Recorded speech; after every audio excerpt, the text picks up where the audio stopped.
has been forwarded to voicemail. The person you're trying to reach is not available. At the tone, please record your message.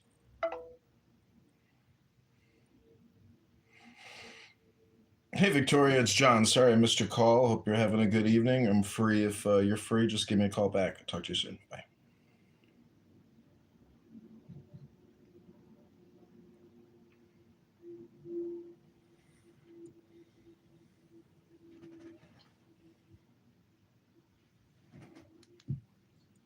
They went backwards, and you can see it now because you can see when people leave that part of the world, which is primarily operated off of that whole fucking thing, they're primitive, right? That's why the fucking countries over there, right, that are stunted the most are under this fucking Islamic fucking bullshit. My parents are from there. They left there, and they got better when they left. They're fucking Iranians.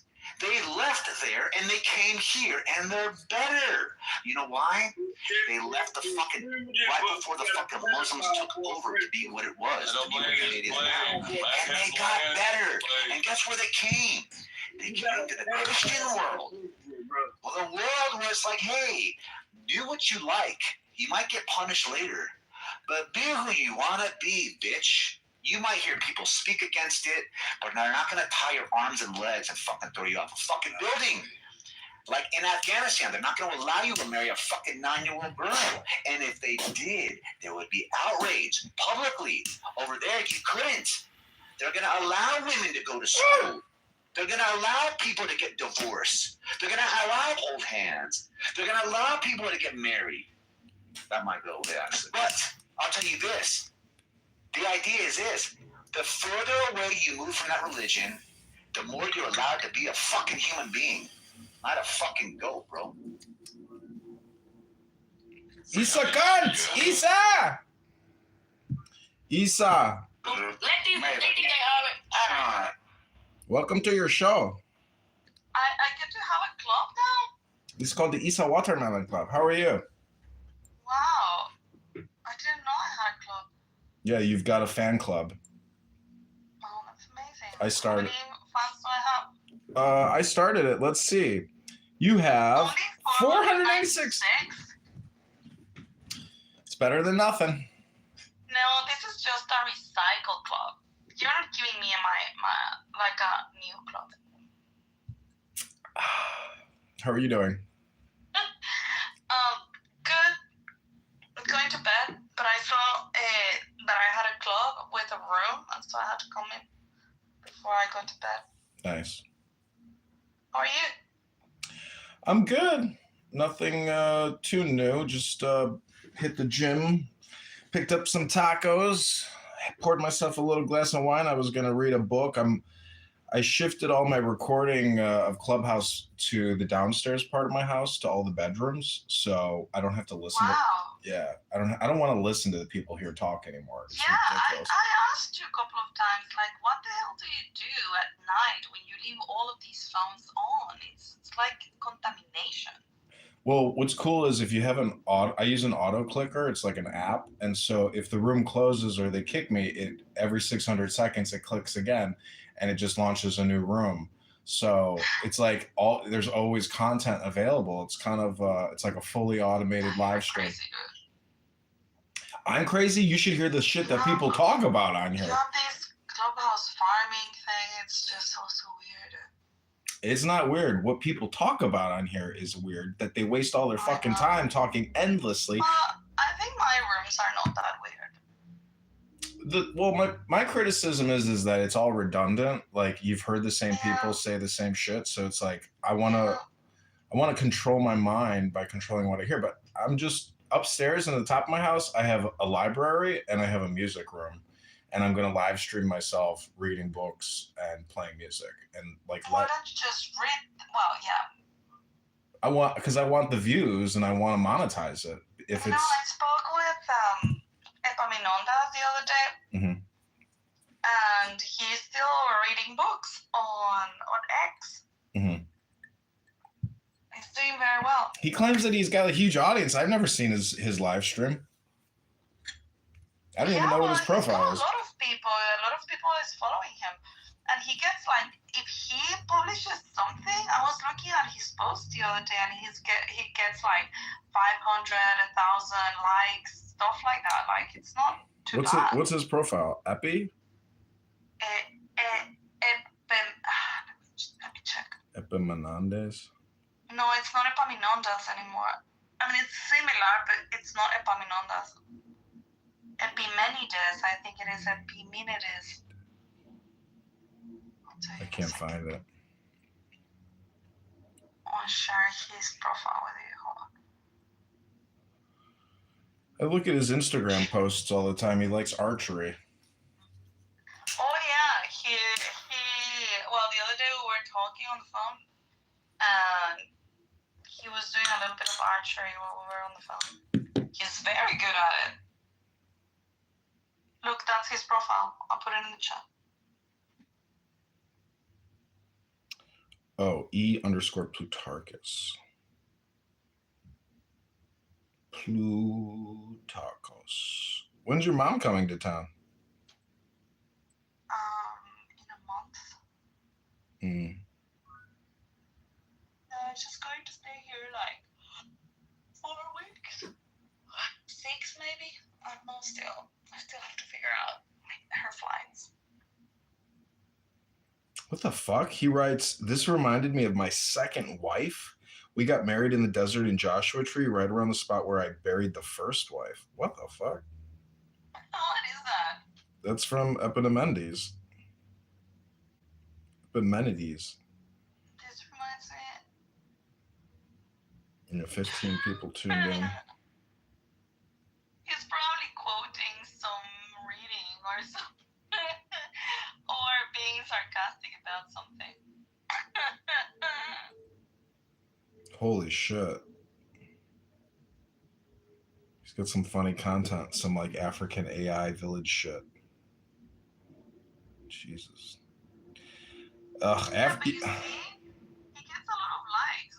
I mean, not all his posts, but he gets decent likes.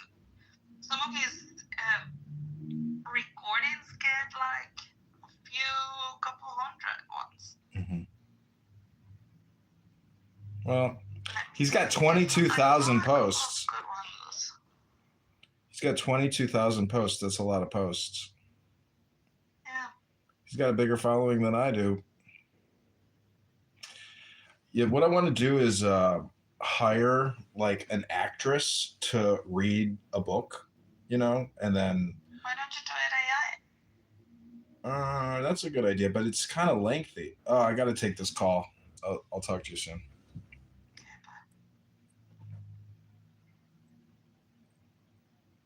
Hey, Victoria. Hi, how are you? Hey, I'm doing good. How are you? Good. I'll preface this by saying I am pretty tired. I've been working around the clock, but yeah, definitely wanted to speak with you though. Yeah, no worries.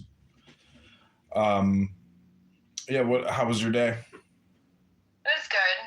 Just back-to-back meetings pretty much all day, but other than that, good.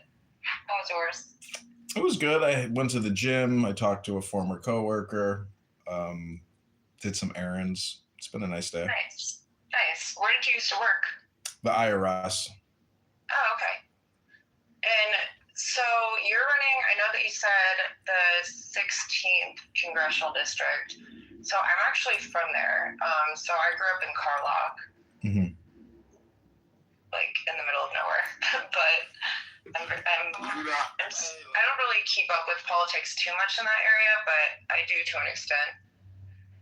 Yeah, Darren LaHood is running unopposed now that they kicked me off the ballot. But it's funny because it's like, I don't even think people realize in the primary, like there's only 2 candidates. So there's like, no, why even vote in the primary, Yeah. And then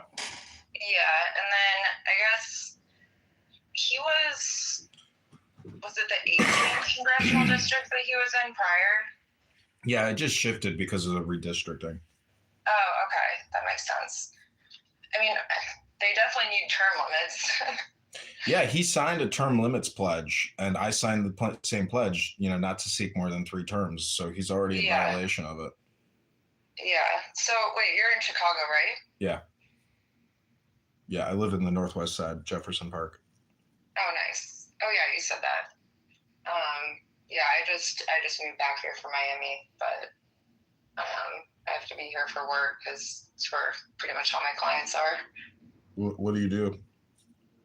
So I own a federal government contracting agency. Oh, wow. I just started it though. Started in October, but I was doing federal government contracting for the past 10 years, like with regards to tech. But now I'm kind of thinking, so I spoke to somebody yesterday who wanted to get involved, and we were speaking almost so with federal government contracting, you have like an AICS code. So I registered with SAM.gov under like different tech policies, like cloud transformation solutions, AI, stuff like that. But I feel like we're about to go to war with Iran, so I'm like, maybe I should just go into like the whole like weapons area. Yeah, I mean, however you can do it. I've seen that SAM.gov website. I never used it as an employee of the Treasury Department, but How's it going there, brother? Sorry, hold on one second. Anyways, sorry, that was my other phone. Yeah, I've never used it. Yeah, I mean, it's definitely very complicated because in my last company, I did start our government vertical back in, when did I start that? 2016. So I was like pretty well versed with it, but we had like proposal writers, capture managers, like we had so many people. But now, I mean, I'm like a one-man show at this point in time, except for the person that I'm about to hire. Have you used AI at all to do any work, like, to create documents or content or research? So in terms of AI, I literally have 3 jobs right now, kind of 4 jobs. So I'm an advisor for ResearchNet AI, which is an ex-Microsoft and IBM executives company. So I'm on the board for that, and so I'm pretty familiar with AI. However, I do think that we need to start practicing like more responsible AI. Hello? And I can't believe that the government is starting to use AI for incident response and cybersecurity. I think that is completely irresponsible. Well, good luck. It's not easy, but I just talked to a former coworker today, and like we were talking about the employment numbers at the federal government. They're like at an all-time low, and he's like, "Yeah, it's a total ghost town here." And he just put in his retirement package, so like even more people are leaving the federal workforce. Yeah, I feel like people are just getting to the point where they're so fed up. Sorry, it also sounds like I have a lisp. I swear I don't. I just got, this is embarrassing. I got a lip flip with Botox, so it kind of sounds like I have a lisp. But what's a lip flip? So they inject Botox like all along like your upper lip, and it hasn't like completely settled in yet.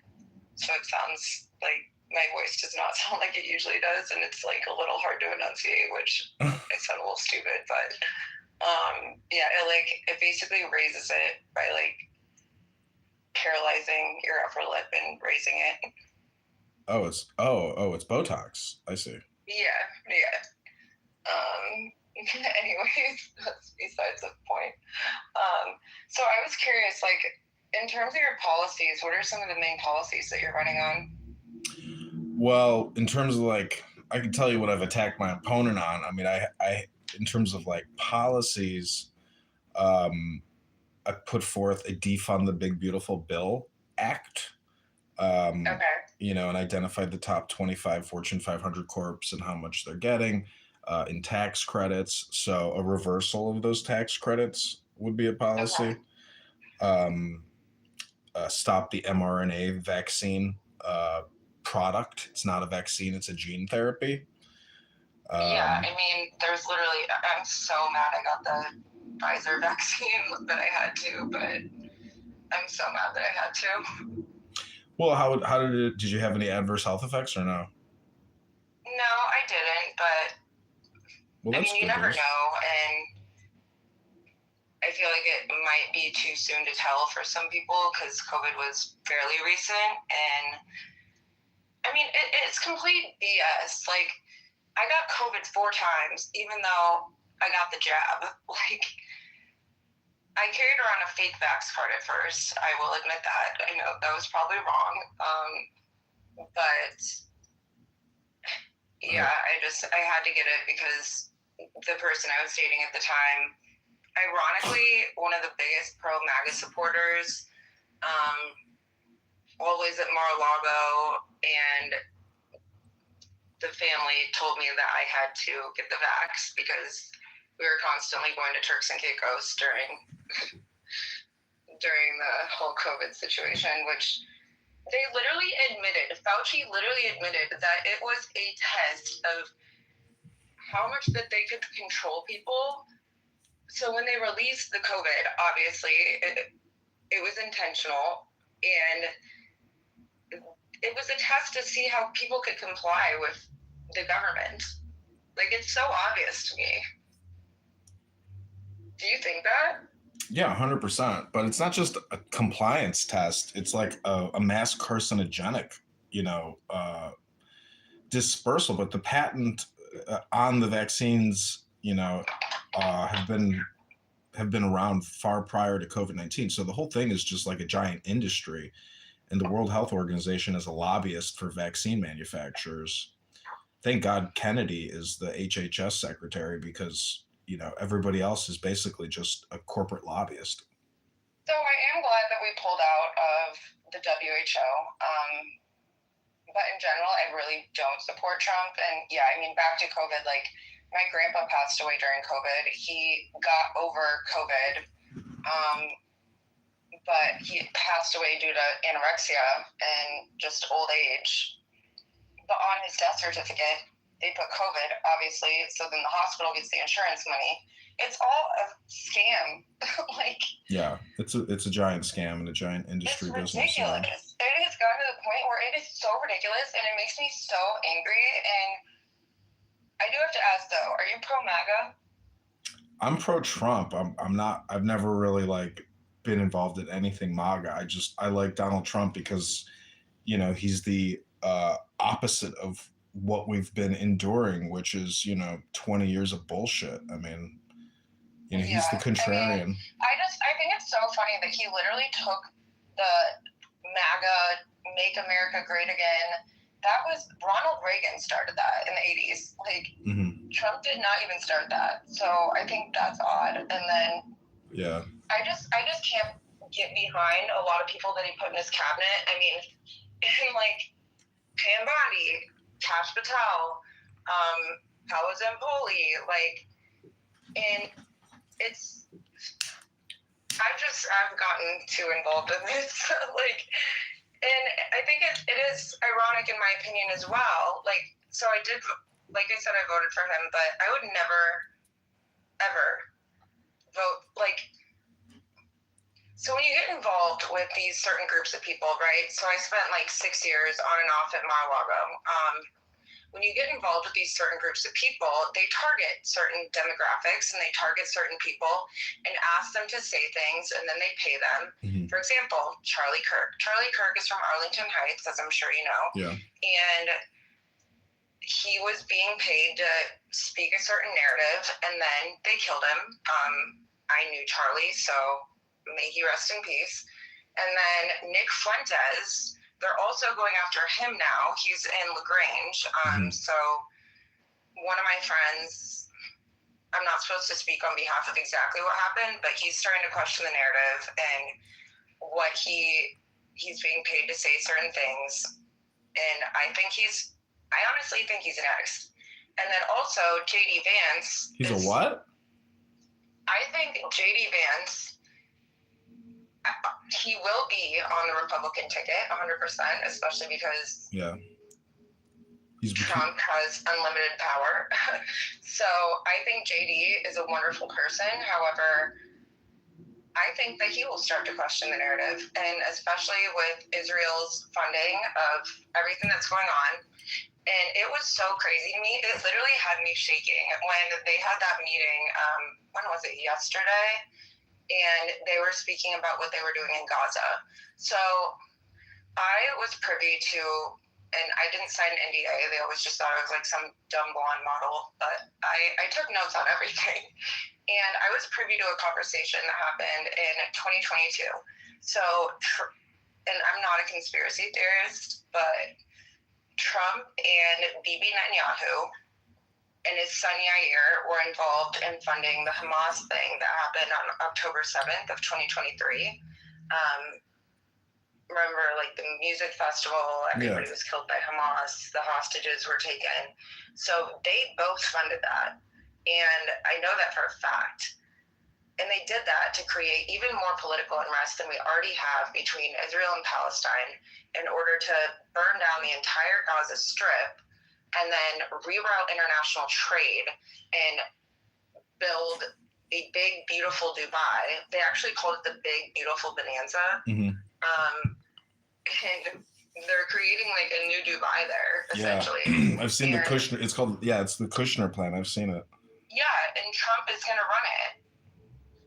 Oh my God! You're saying like after he's out of the White House, he's gonna go live in his like new Mediterranean city? That I never heard it put that way. No, he's gonna run Gaza the same way that he's currently running Venezuela. Okay, so you take over Venezuela, right? I'm glad he got Maduro out. I know a lot of Venezuelans are happy about that. But put a reliable Venezuelan candidate in to take over. Like at this point, I almost feel like it's a dictatorship and I just can't stand behind it. Mm-hmm. But yeah, I mean, he's running Venezuela. He's trying to take over Greenland. It's just like, he basically took over Gaza. He's being run by Israel. It's just getting out of control. Yeah, well, I mean, it's I've never heard anybody say some of those things, about the October 7th funding for the terrorist attack. I mean, where do you get your evidence for that, Just conversations that I've heard, and then also like George Soros was behind January 6th. And all of the media, I don't believe the media at all. When I watch Fox News, Newsmax, CNN, like that is entertainment to me because it's all fake. Mm-hmm. And like, for example, George Soros solely funded Antifa. And I was also privy to that conversation during COVID with the quote unquote insurrection. And then BBC News, they posted Trump saying, we must storm the White House. He didn't say that. That's why Trump was able to sue them. Just everything is fake. Yeah.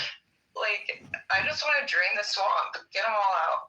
Well, Trump, in a speech, I heard him say, I never came up with drain the swamp. I heard somebody say it and I liked it. And I think you people like it. So let's drain the swamp. Like, he didn't come up with that. Somebody, suggested it or said it at a rally and he just started repeating it. So, yeah. But how? Like, look at, did you see McConnell today? He's got like a full headdress on because he's seriously injured. I mean, why are some of these people still there? Like, they can't give it up. They're addicted to the power, so. Yeah. And then like Pete Hegseth, I can't get behind that. Can't get behind John Ratcliffe, can't get behind Kash Patel, can't get behind Pam Bondi. But I genuinely am concerned for JD. I will tell you that. Why? Because I know what these people do, and I feel like he is going to get into office potentially. I mean, I feel like, again, I'm not a conspiracy theorist, but like I feel like there's a way that they might rig the election, and just the way that like pretty much every historical president has a puppeteer. The same way that Biden was running. Wait, Obama. Oh my God. Sorry. I am literally so tired. Okay. So Obama was basically running Joe Biden, right? And then because Joe Biden was incompetent. And then after like that, I think Trump, I don't think, I know his puppeteer is Bibi Netanyahu in Israel. And it always has been. But like, an independent has not had a chance since, I believe it was 1970. And it's just, the whole system is messed up. Like, we need immigration reform.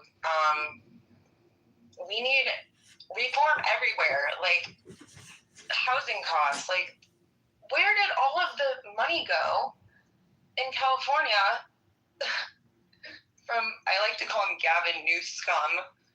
Where did all of that money go that was supposed to help the homeless?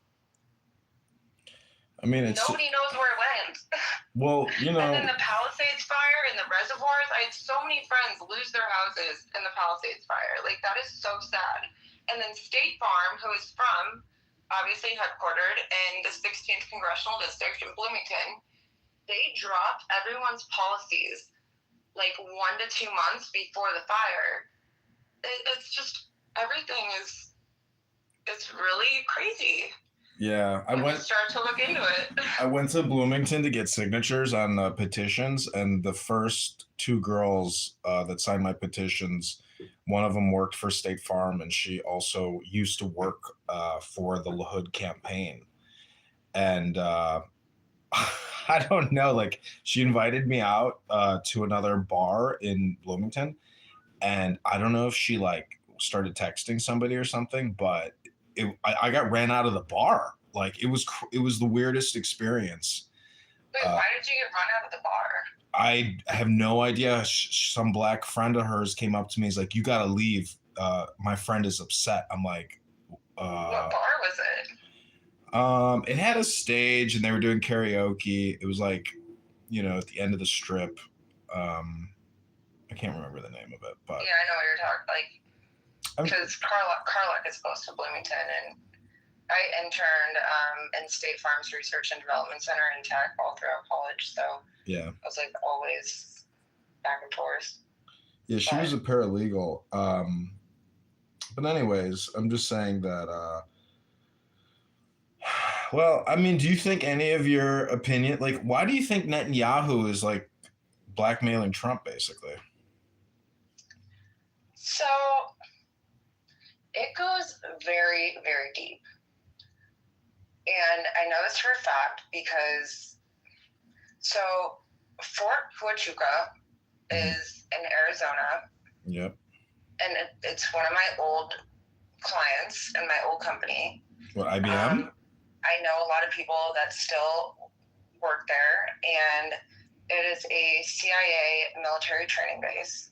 And I mean, you know, I was in the Army, and I've been to Fort Huachuca, so I don't know where the CIA on that place. I mean, I know what they're doing, but like, they're doing drone stuff, you know. But it's no, but like, okay, so this is how Charlie Kirk died. Like, it's not Tyler Robinson. Yeah, I've been following it. I've been following the actual trial. I've been listening to it.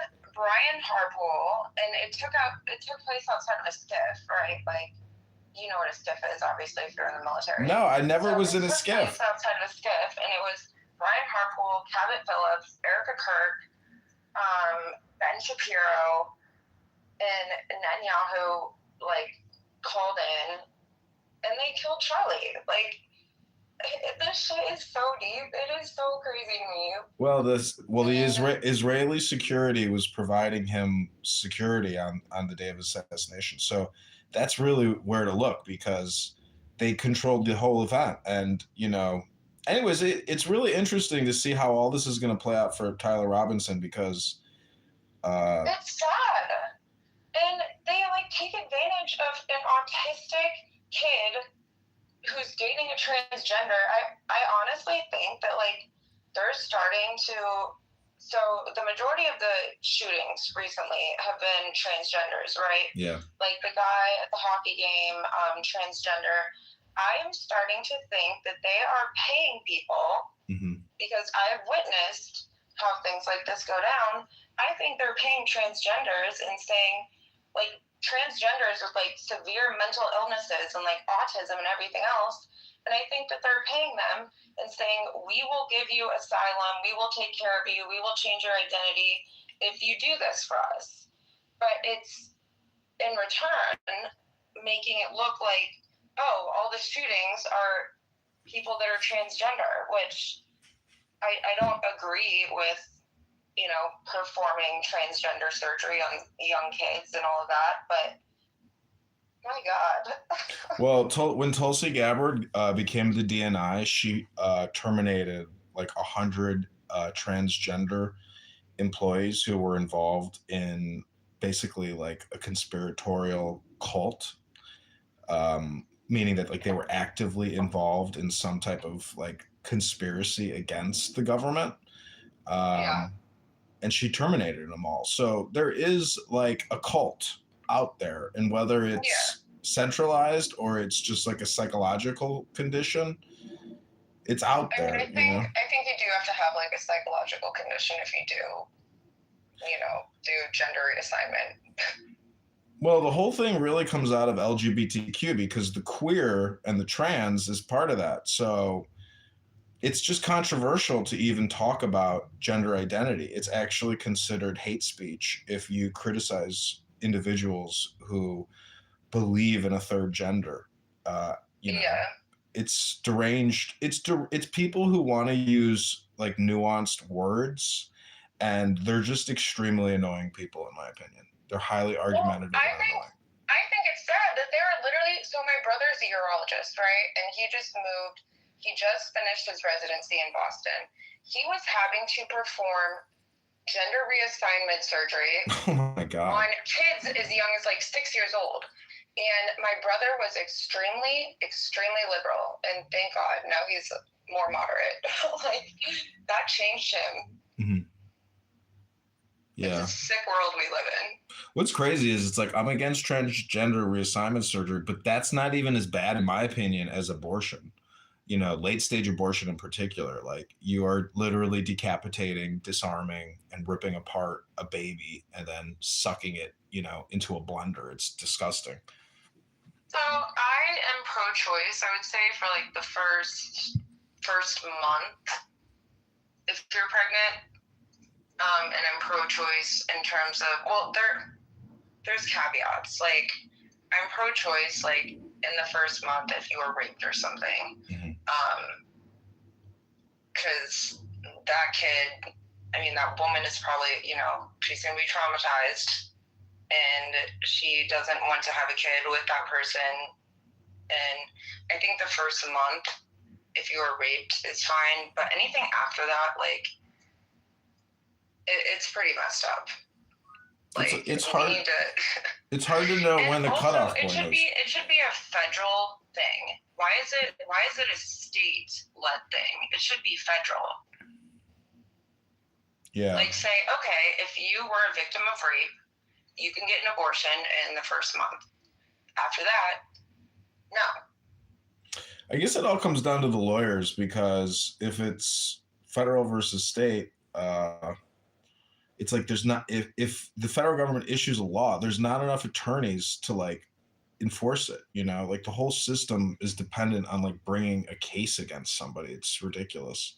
We just don't have like high standards, but it's an industry. We spend $1 billion a month and kill, you know, supposedly 60,000 fetuses a month. And it's like, I don't, you know, October 7th and Gaza sucks, but if we're really killing 3,000 babies or like 2,000 babies a day, you know, like through an abortion procedure, not just like Plan B, but like an actual, you know, Da Vinci machine, like dissection, it's like, is it really that I'll much? admit, I had an abortion within the first 4 weeks because I was raped. I'm just like so desensitized at this point. Like, I don't know.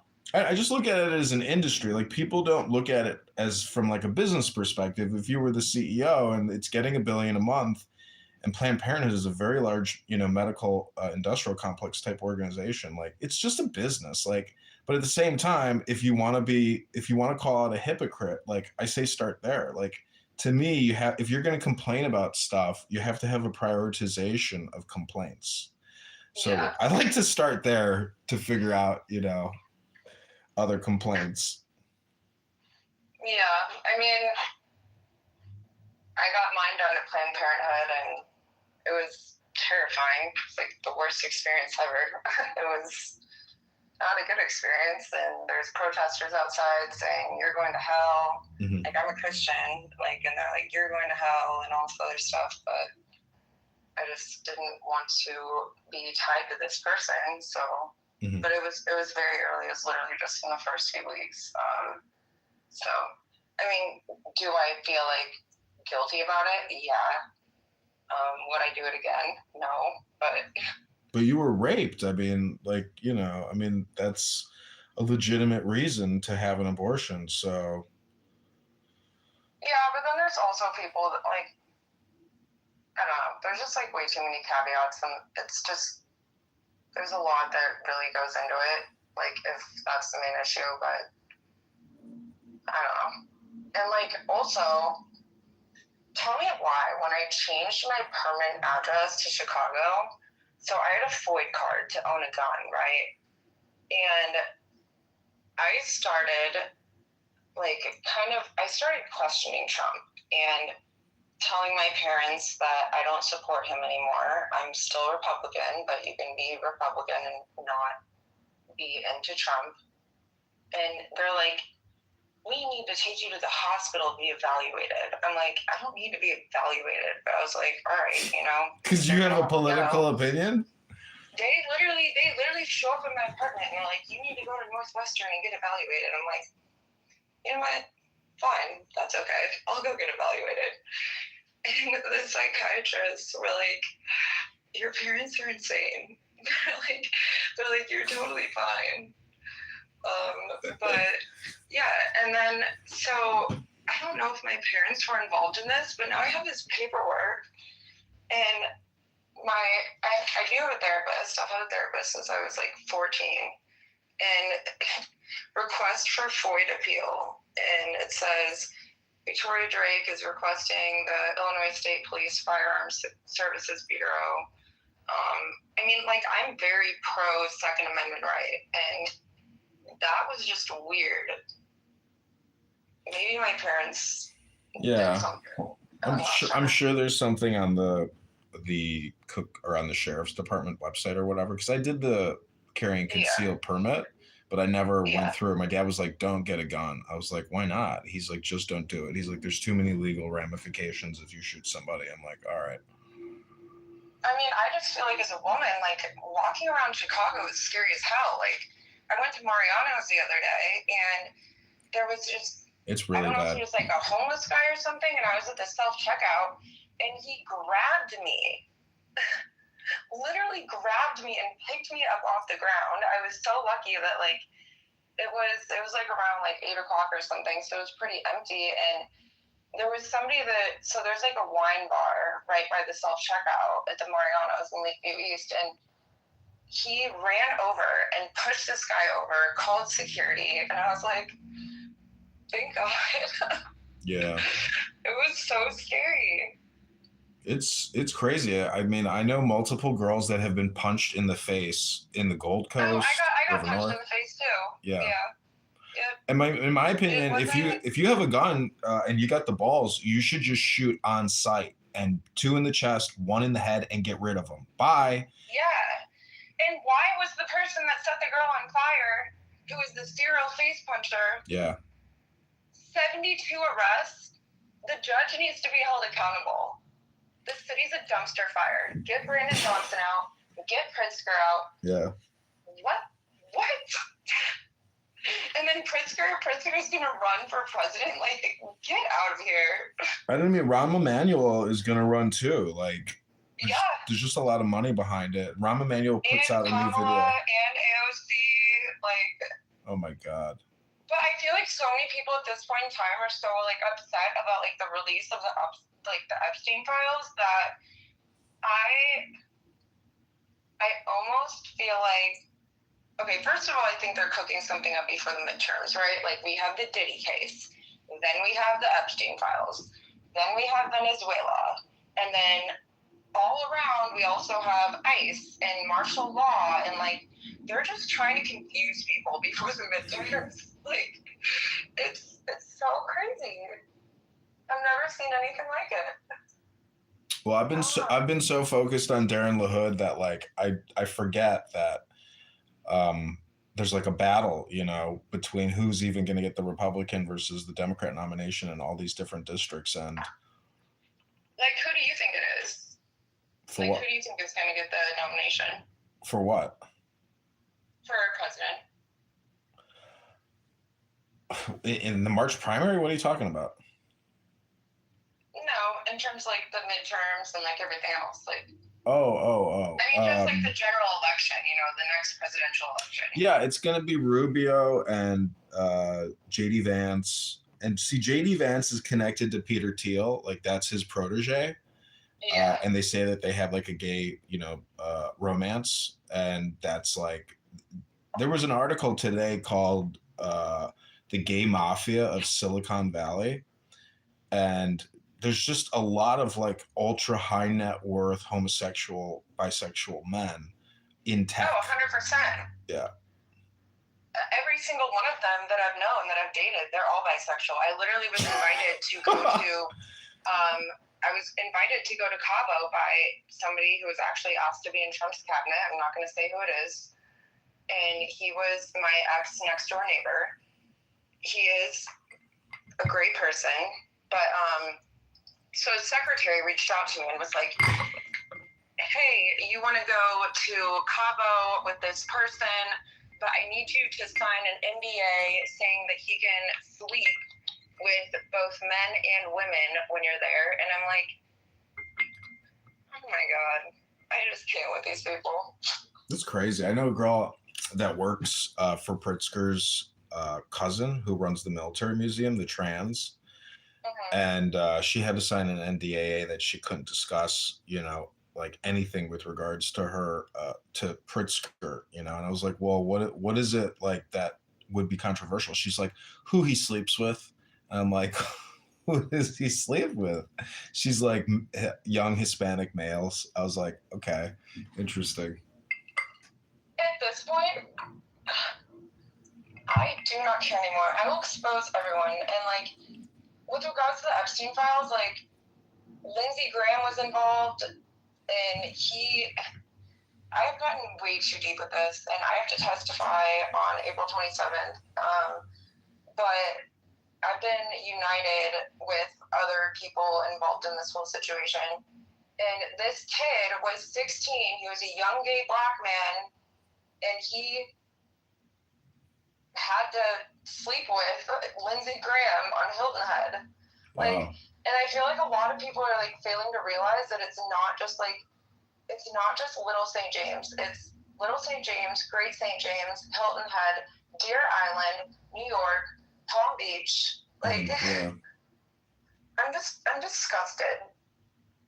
Yeah, I mean, I'm always surprised. Like, I went to the military college of Charleston, and it's called the Citadel, and I've been to Hilton Head and been to Sullivan's Island and all those nice places. I'm just amazed. I mean, like, I'm not gay, but like, I'm always surprised when somebody I went to college is like, oh, by the way, I'm gay. I'm like, you're what? Like, I'm like surprised. I'm like, all right, well, congratulations, I feel like most guys that join fraternities are like actually gay, and a lot of them. I was actually communicating with somebody who worked for the RNC. I was communicating with him earlier, and he was in my ex-husband's fraternity, and he came out after college, but he was always in bed, like at formals and stuff with like all these other men. I'm like, fuck. Literally, what is going on? I don't know. It's like human behavioral sciences, but it's like there's just so much promotion of it that, like, you know, the 1920s, like 1900 to 1950 must have been like the best that America, you know, ever was.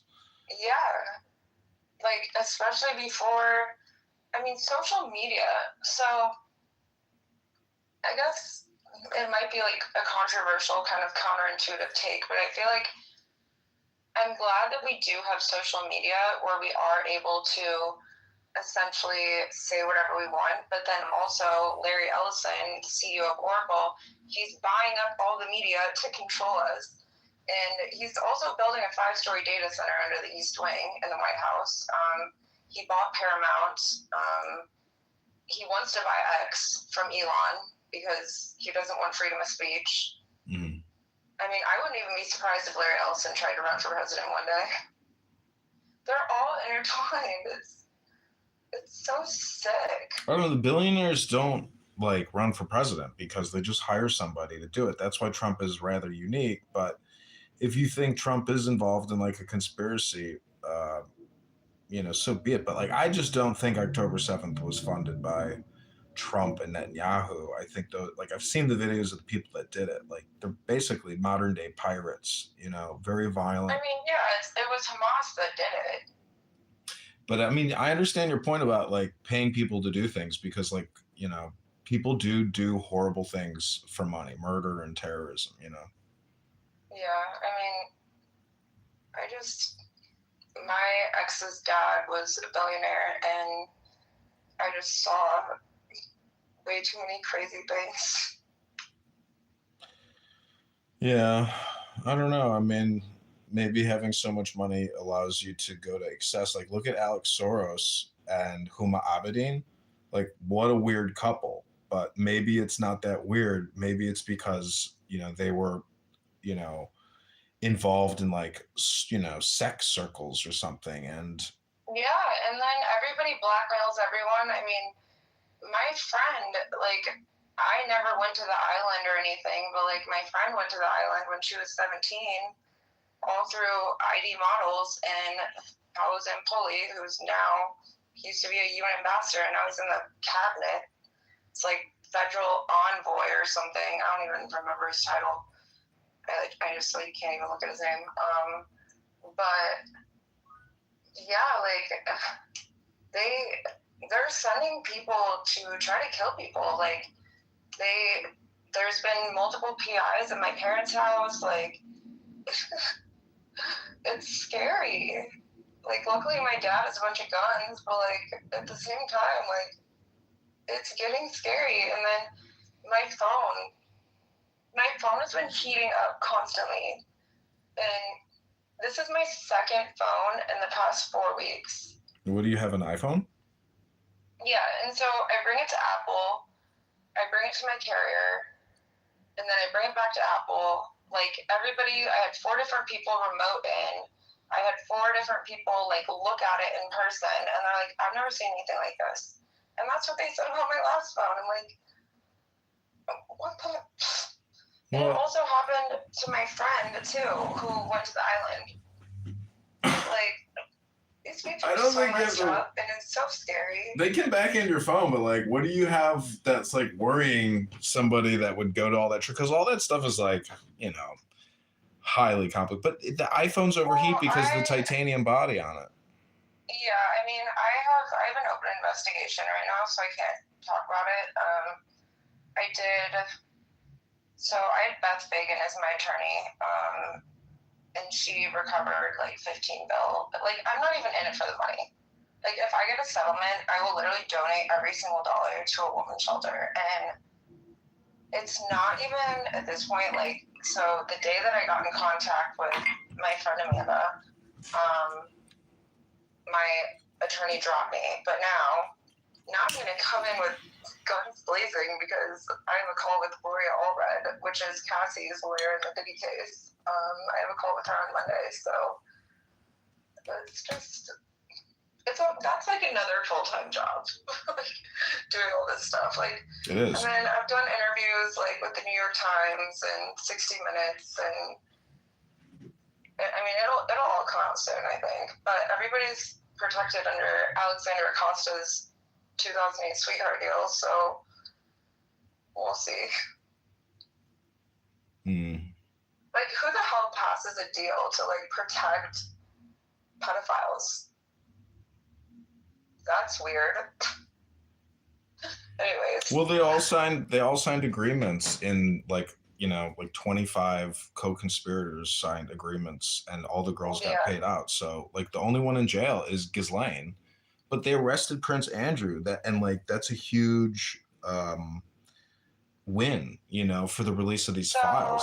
In terms of the sweetheart deal, it did not include people from other countries. It was just people in the U.S. So that's probably why. But, well, none of this was supposed to come out I'm glad that they arrested him. None of this was supposed to come out because they had that agreement in place, and I mean, I've heard so many crazy conspiracies now that, like, people really do think that Epstein, like, got out of the prison, you know, and he's free. And no, it's not a conspiracy. He's in Israel, 100%.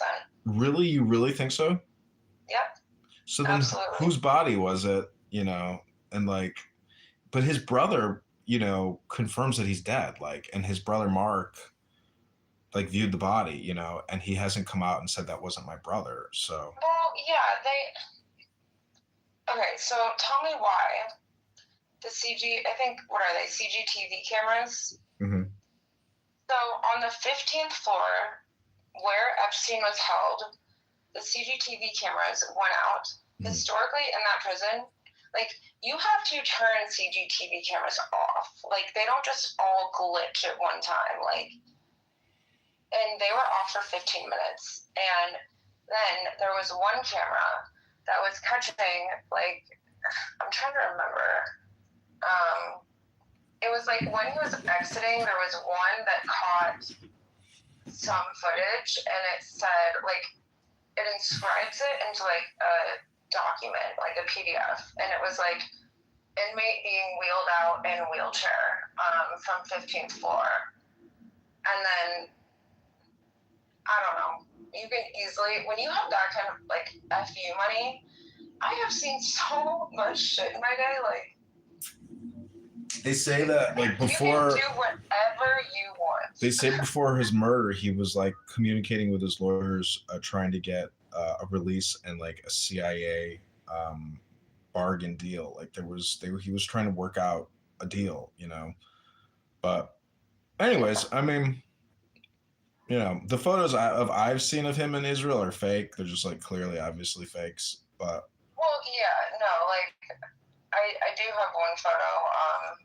I can't share it, but I do have one photo that my friend was living in Tel Aviv for a little bit, and then she just moved back to Miami. But I do have a photo that I truly believe is him. I mean, I don't believe all the, like, the Instagram, like, whatever media BS. I don't believe the media at all at this point. It's just. Well, I think they're going to attack Iran, and all of this, all the attention, you know, the focused attention of the herd will shift from all of this. You know, the DOJ released or deleted today, like, some highly controversial materials on the Epstein files, but somebody backed it all up prior to the deletion. It was like 400,000 files that they deleted today. So they're so stupid. Like, Pam Bondi is so stupid. So, like, it's just, they fucked it all up. And it's out there now. So it's just, like, the researcher, like, have you been to jmail.world and, like, done any digging or, like? Oh, I've done a lot of digging, and my person was originally mentioned in there quite a few times. You were mentioned in the Epstein files? His last name was spelled wrong. And then they deleted it because it's an open investigation, probably. Like, I just can't with these people. Pam Bondi is an idiot.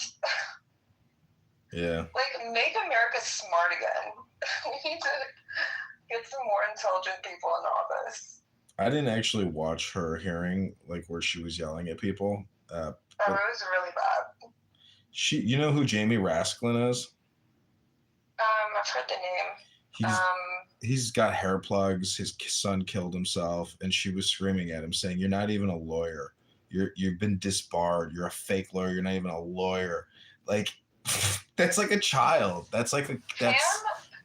The only reason I'm convinced that she's in office is because she's a conventionally attractive blonde woman. And Well, she worked with the Bushes. She's like Jeb Bush's attorneys, and she was a Pfizer attorney. Like the chick, she's been around. Like she is really well connected, and it's the whole thing leads to the Bush. The burning Bush, and George Bush is dead. Senior, and like what came out in the files about him eating like baby entrail excrements is like so disgusting and vile that I just don't believe some of that shit. Like maybe it's just like a joke, like, and it's in a document or something, but it's like actually a joke. But there's no fucking way. Like, there's no fucking way. Yeah, I mean, there are a lot of people in the files like their names are mentioned, but they're not necessarily guilty because when you search them through the files, then it says like, it's like a business deal or like that they're still associated with Jeffrey Epstein. So then they're part of the files just like automatically, which I also think is weird. Like just release what's relevant so that people don't have to comb through it. Like you're literally just trying to confuse everybody so that we don't find out the truth. So he I looked up Darren LaHood, the guy I'm running against, and he's in there, but just like as like a reference from a news article. And really? But Epstein was in communication with some type of nonprofit in Peoria called Psychotechnics, Psychonautic Technics. Wait, hold on, let me write this down. And this was the craziest thing. And then there's other files where Epstein is talking about trans tech. And so like, okay, hold on. I'm opening my laptop. Let me write this down. And then there's even. Can you repeat that from the beginning so I can write it? Yeah, Epstein was in communication with someone who runs a nonprofit in Peoria called Psychonautics or Psychonautic Technology, something to that extent. And Psychonautics. Yeah, they met at some kind of trade conference, and then he was following up with Jeffrey to essentially continue the conversation. And I looked at their website, and it's basically like New Age spirituality, and he has like a proprietary way of presenting it by calling it, psychotechnologies or something like that. But it's basically like, it's basically propaganda, neurolinguistic programming, and spam to a certain extent. But anyways, it didn't seem like Epstein was interested in it. But then there's another email where they're talking about trans tech. So like they're viewing biological, psychological, manipulation as being like, and proprietarily calling it trans tech. Okay. Wait, so I'm sorry, can you repeat Darren's involvement? No, he's not involved in anything. He was just like referenced in a news article. Do you know what the email was in reference to? It was just news. He was like, like a bullet point of like, Darren LaHood announces funding for this or that. He just showed up in a news feed. Oh, got it. Okay. Interesting. I'm going to have to look into that. I looked through the DOJ's website as soon as they released it, and I started typing in whatever I could think of that was kind of, relevant, interesting. Peoria, Bloomington. Like I was trying to see like what kind of involvement Epstein possibly had in Illinois. And sure enough, he does. That fucker's tentacles, like that guy, he was, that motherfucker got around. I mean, and life touch images, like, what was that called? Like I'm pretty sure they did my school pictures when I took them at Normal West High School.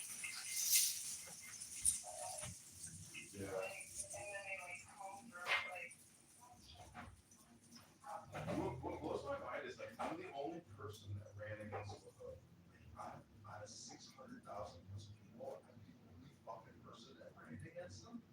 What the fuck? He's been in Congress for like he's been here for that long. 10 plus years, and then prior to that, the guy, him and his dad, I don't know how much they're worth, but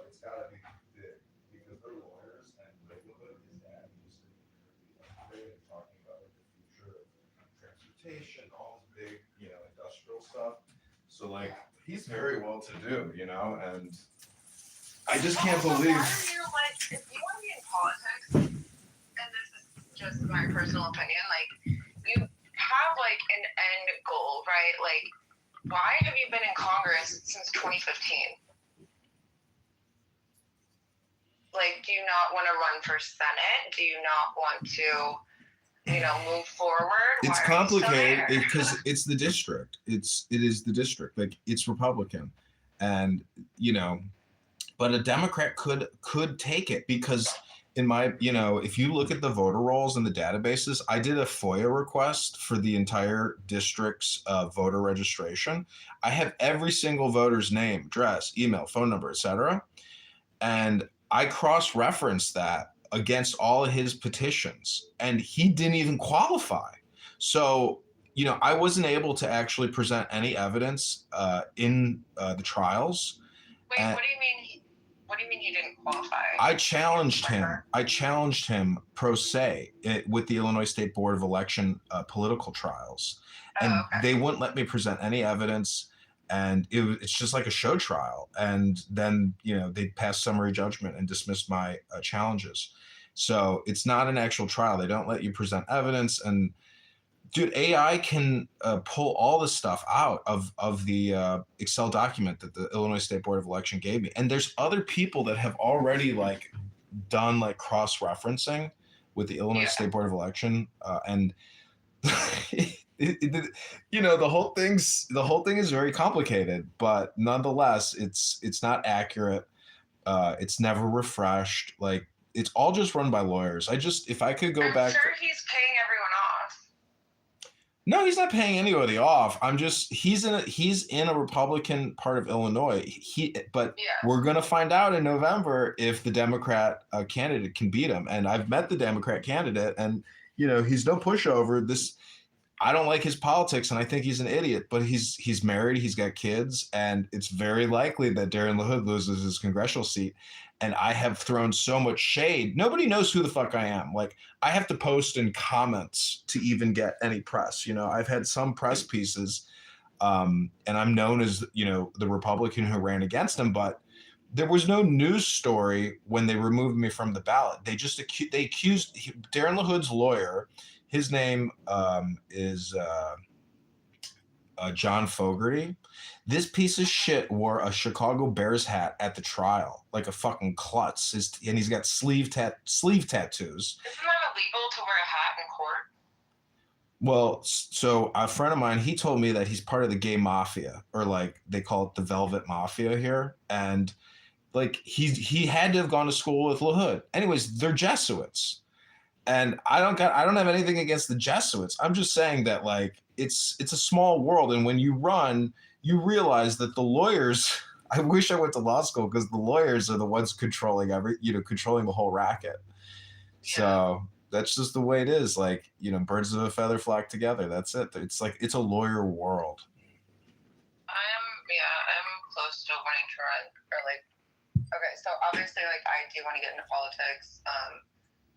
And I'm about to take my ex-boyfriend's plan that his dad gave him because his dad said that I would be a better fit, which is hilarious. But yeah, I mean, I'm considering going to law school first, though, even though I just started a tech company. Well, if you live downtown Chicago, just go to John Marshall. I would see, like, everything that I do, I go all in. Like I would want to go to like the best law school in the country. But if you're gonna stay in Chicago, like the whole thing rests on the Federal Plaza. Like that's where all the trials are at. That and Daily Plaza. So if you're an actual lawyer and you're litigating or in court, like that's your new office building. Welcome to your new office building career. Yeah. I don't know. I'm still thinking it over. I mean, I did start studying, like, when was it? Maybe like 7 years ago, because I was getting bored in my last company. Mm-hmm. And I get bored all the time. Like, once I start accomplishing things, then I'm like, all right, now it's time to move on to the next thing and then start from the ground up and start accomplishing new things. But yeah, I mean, why did you want to run for Congress to begin with? Because I ran for committee person in the 45th ward of Chicago, and the Republicans here are the biggest fake and like outright criminals. And they challenged me in election court, the Chicago Board of Elections. And so that's when I got my first taste of these F words, this scum that run the Chicago GOP. And it's a small clique, and there's multiple chapters, but it's just a bunch of fucking pushover, pussy losers who have no spine, stand for nothing. And, you know, it's just a racket. So that's when I basically got politically activated. And then a friend of mine who also hates them was like, you need to run against this motherfucker because fuck this guy and you can beat him. So I chose LaHood as my target, you know, for my first congressional campaign. And I think his analysis, Like me. yeah, I think his analysis was correct, but that was it. This has been my foray, 2 elections. So I'm 0 for 2 so far. But I know. I don't see them electing in that congressional district. I don't see them electing a Democrat. Like, that is, I feel like, and I'm not trying to be offensive because I know that you support Trump, but like, Trump even said that his voter base is uneducated. And that area, most people are uneducated and they vote Republican historically all the time. I think that they're going to do that. Well, we'll find out if your opinion is accurate. I mean, you could totally be right because statistics usually don't lie, but I would just say that based on the comments and, you know, the audience activity based on LaHood versus this guy Noli, and then if you look at comments, like you can make some basic inferences, you know, based on sentiment, and it'll just be, I think it'll be really close, like really, really close. Like let's say it's 50.01 to 49.99 type of close, you know. But who knows? Who knows which way it's going to go? Because see, the thing that Darren LaHood has to go up against now is the Illinois State Board of Election database. And also, you know, my opinion is like smart, basically Dominion voting systems. Like I was an election judge, and this just came out, and they confirmed that the results don't go to the State Board of Election. They go to Dominion in Germany, and then Germany transmits the final tabulation to the State Board of Election. I like to take notes on this kind of stuff. So Dominion sends their data to Germany, you said, right? Mm-hmm. So I'm German, so it's interesting. Yeah, and in the training that they put you through to be an election judge, they claim that the results are transmitted via fucking satellite. And I'm like, does anybody see a fucking satellite antenna on this motherfucker? So they're just transmitted via Wi-Fi, not satellite. But for some reason, they fucking say it's transmitted via satellite. But anyway. I thought Dominion had on-prem databases. Had what kind of databases? On-prem, so like on-prem, not like in the cloud. Like a satellite. No, it's got to be in the cloud. Like their data. What do you say? Because it's in the cloud, like 100%. Okay. But anyways, my point is, like, we're not in control of our elections. We're like, basically the Illinois State Board of Election is a bunch of attorneys that contract with technology companies, and the budget is $30 million a year.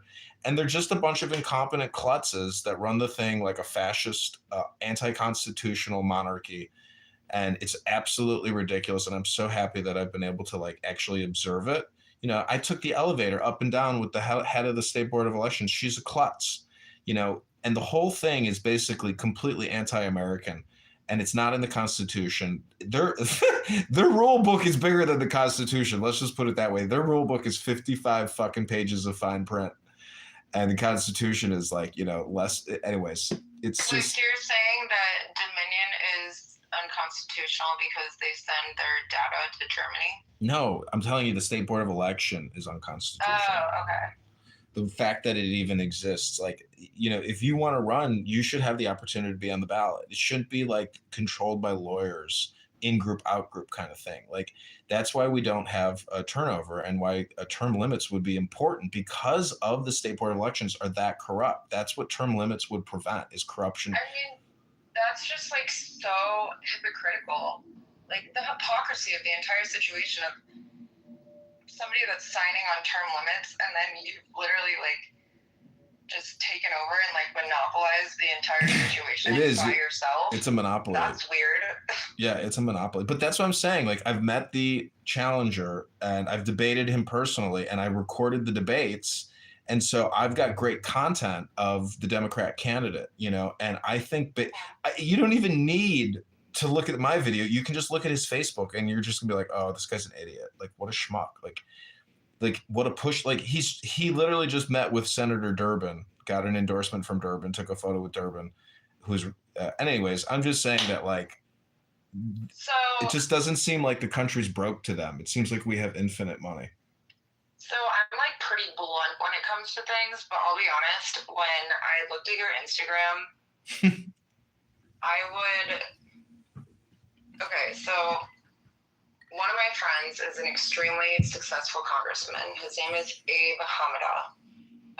He is a congressman in Arizona's 8th congressional district, and he will run for president one day. And Tyler Brugman, who actually has reached out to me to like see if he could help me like in politics, because he knows that I'm very political. I would be very careful with what you post on Instagram. I would not post anything AI. It kind of looks suspicious. Like, I know it could be all in just like good fun, whatever. Like, maybe have like a private account with your name not attached to it if you want to post stuff like that. But like, that again, it's just my personal opinion. I think maybe clean it up a little bit.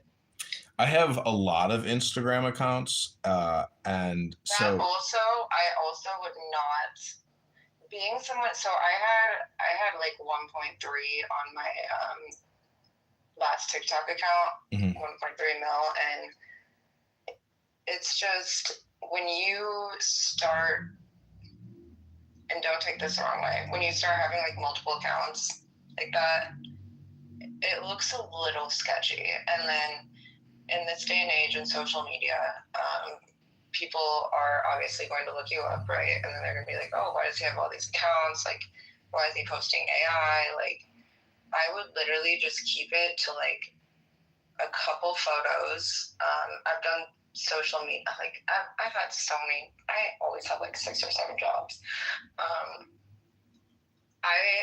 As somebody who's been heavily involved in social media, I would keep it to like 1 or 2 or 3 like professional photos, and just like cut the AI BS or like the videos, and or like, you know, if you go on a podcast to try to get your name out there, which I would recommend finding, and I can help you if you want, finding like a legitimate podcaster that you trust, and then putting a reel out of that actual podcast, so that people can understand your policies a little better. Because I mean, I'll be honest, when I looked at your Instagram, that's why I asked you, like, I don't even know what your policies are. Yeah, there's like 800 posts on there, but I did, the one good press I got was with NPR in Bloomington at Illinois State.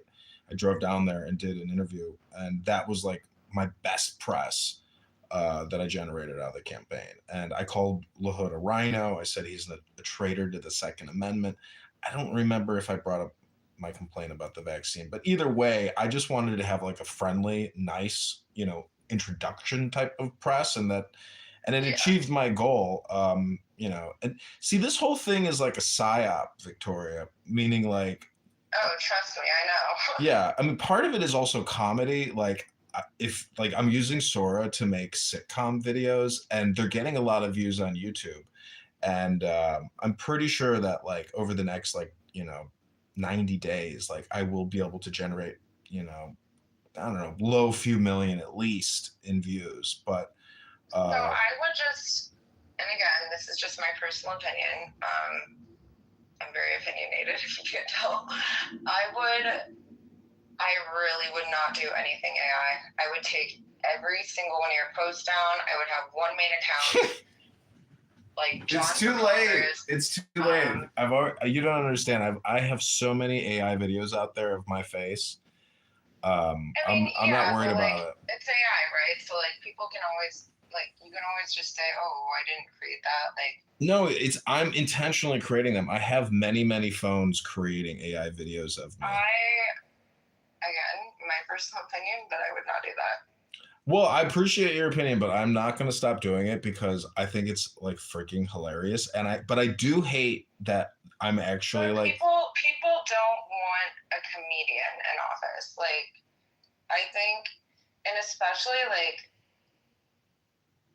the fact that like Republicans are already getting fed up with Trump and his like comedy behavior and like, I mean, bring back intellectualism, bring back elegance, bring back like eloquent speaking. Like the fact, and I'm not saying that like you don't speak eloquently. I'm just saying like, I mean, look at Gavin Newsom's or Newscum. Look at his TikTok. Look at the White House TikTok. Like people are really starting to get fed up with that, and they want presidential behavior. Like they want just somebody that like is a little bit more well behaved on social media. And that's just the takes that I've gotten from a lot of people. I know a lot of people, like even like people I've been at Mar-a-Lago with, like people are getting fed up. And again, that's just my take, but I spend a lot of time doing meditation work, artwork. I just view myself as an artist, but I do appreciate your feedback. But I like to say there's critics and artists, and until you actually meet a person to judge what I just view as artwork. I just think social media is technically all artwork, and it's a business component. It's our biggest media channel though right now, so that is essentially going to be your largest platform, and people might be a little critical, but that's just my opinion. No, that's fine. I'm not a generic evergreen person. Like I love critics. I want more critics. It's kind of like saying if you don't have haters, or you are defined by your enemy. Like I've already. I'm not a hater. I'm just saying like. No, I'm just based off of like what I've heard, a lot of Republicans are saying, and obviously you have Republican values and Republican policies, so I think Republicans are wanting to bring back a little bit more like eloquence, if that makes sense. But no, I love the word eloquence. Keep doing you. I'm not trying to be like a hater. No, I get it. I love the word eloquence. I agree with you. I think less is probably more, and I probably did way too much. To tell you the truth, 100%. But like to me, it's like I'm having fun and it's like energy. But I am gonna run for the mayor of Chicago, and so I'm gonna actually file with the Chicago Election Commission probably next week, but hopefully by Friday. 4 other people have announced. The current treasurer, Maria Pappas. Wait, I was gonna run for mayor. Are we gonna run against each other? Why don't we both run and then we'll, I'll endorse you at the end, because the chances of me winning are like 0%. So like the whole thing is a psyop where I can transfer all of my work and connections and media to the person that I want to endorse. So it's just like media politics.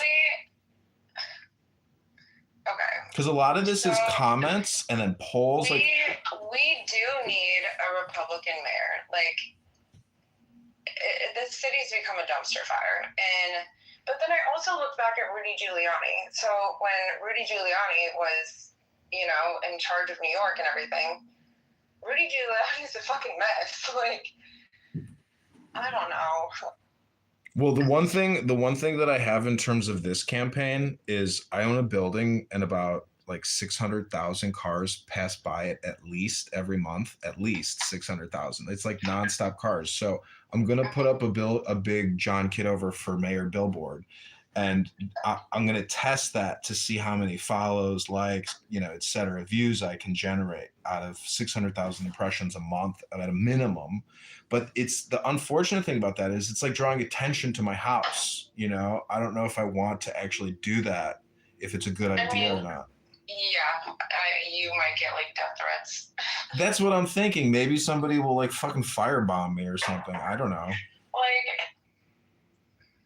because I will say I know a lot of Republicans in Chicago that want a Republican mayor, and there's just never like really been a viable candidate. And I do think, I mean, if you want my help, like I will campaign.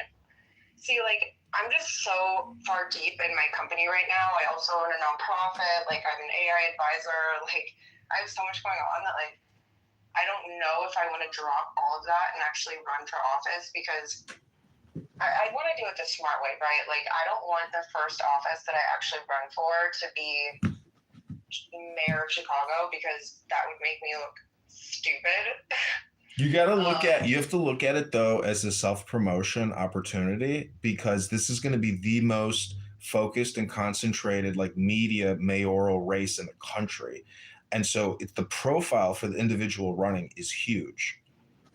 It's a huge opportunity. Do you like, so I think at this point, like a Republican might potentially have a chance, but well, I'm gonna file. I will be honest. I'm a complete fucking killer, and I'm a badass when it comes to this kind of stuff. And I could help you actually. I could generate media for you.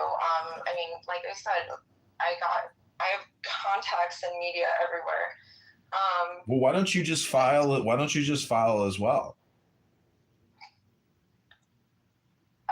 I feel like I have too much going on right now, and I know, but you don't actually have to do anything. You already have, the presence, and then you also have the elegance. So like you would cause a shockwave if you filed for mayor of Chicago. It would be an incredible.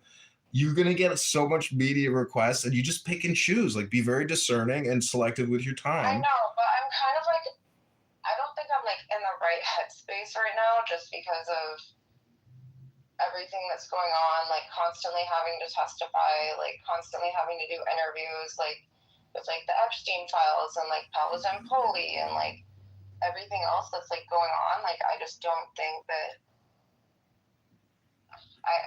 Yeah, but so if you run for mayor, it could help you. It could help you legally. I mean, like I said, when I do things to the fullest extent, and I don't think. Like, I would not want to run just to be, like, doing interviews, whatever. Like, if I run, I will win. And I will guarantee that I will win. And I don't want to run just to run, if that makes sense. Well, but that's just how I if am. you have to do maybe I'm crazy. No, I mean, in my opinion, you need to do like if I give you a presentation or like you need to do more analysis. I mean, like look at the other people who are running and then profile yourself against them and look at it as, the opportunity, in terms of like having national profile. Like it's and it doesn't cost anything to file. So it's just like, it's kind of like a gag. It's kind of, you can always withdraw as well. So Abe is from Chicago, and he's always in DC. He's always like on the news. He's always doing a bunch of stuff. Incredible congressman, and so I have had a lot of people say that they would vote for me, and I also having a nonprofit in the South Side of Chicago also helps, because the South Side of Chicago is so fucking sick of Democratic policies. There's shootings every day. And then what a lot of people don't talk about is that so I was doing Big Brothers Big Sisters for a long time, and I had a little, her name was Brooklyn, and she lived in West Englewood, and they were literally putting illegal immigrants in Section 8 housing and kicking people out that were U.S. citizens. it's an open investigation right now, but like, what the hell? Like, so that community, and so when Trump was running in the last election, he got the largest, I guess, Republican vote from that area historically, and I think because of what Biden was doing with their Section 8 housing, like, it's crazy. Yeah, I don't know. See, it's my opinion that the government is totally broke. That like to continue to fund HUD, to continue to fund Department of Education, CIA at 60 billion a year, like the government is going to have to cut spending dramatically. And but we're living in like a pension crisis on top of it. So and there's a lot of But then opportunity. Also, wait, so how do you feel about the tariffs? It's one of those like never-ending conversation topics that I've been hearing about for quite a long time, and like I think today was just like a huge fake news. It's just another regurgitation of the same fake news. It's just never ending. It's the daily news cycle of fake news. Yeah, I mean, it is all fake news, but like, what a lot of people fail to realize is that the consumer, so say for example, I find a dress that I like in a boutique in like Australia. I'm going to pay the tariff as a consumer. So you're essentially taxing and putting tariffs on the American consumer to buy goods from another country. Like, I know there's like a lot of nuances, but it's just ridiculous. It's a giant black box. Like they're saying that like we're gonna have to give back 250 billion. But if you look at how much we spend daily, like that is nothing. Like nothing. That's basically 20 days worth of spend. So the whole thing is just like fake news. It's insignificant. It's just all spam, and like that's why I say like what like the AI videos, like it's all spam, and so your attention is actually very important. And so like from a business perspective, I'm interested in like pushing out spam to monetize. Like I'm a former Google employee, and I've made a lot of money with Google, and Google is a big financial opportunity for anybody that knows how to game the system. How old are you, if you don't mind me asking? I'm 43. Oh, okay. Yeah, I mean, it's all about scamming the system. Like, for example, okay, so last guy I dated was somebody in Miami, and I was living in my place on the beach, and then he was in Palm Beach. I think he might be the new Epstein, to be honest, because Epstein was the biggest scammer in history. And our second date, so like the first date, we went to the Satai, like whatever, like it was just dinner and it was fine.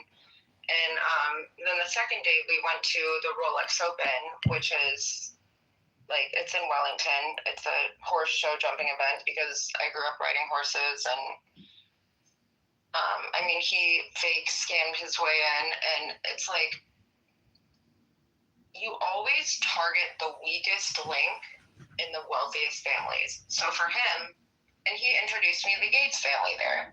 So Niall is Bill Gates' son-in-law, and he introduced me to them.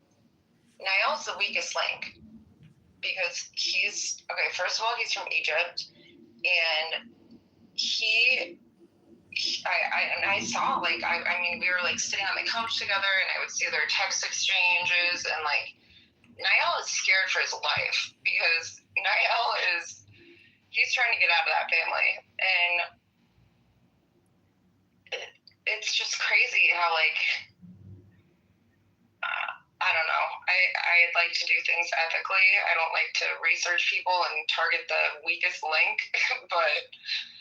And he faked being like a polo player, my ex did. And I saw his photos. I never actually saw him play polo, but I saw his photos of him like riding horses.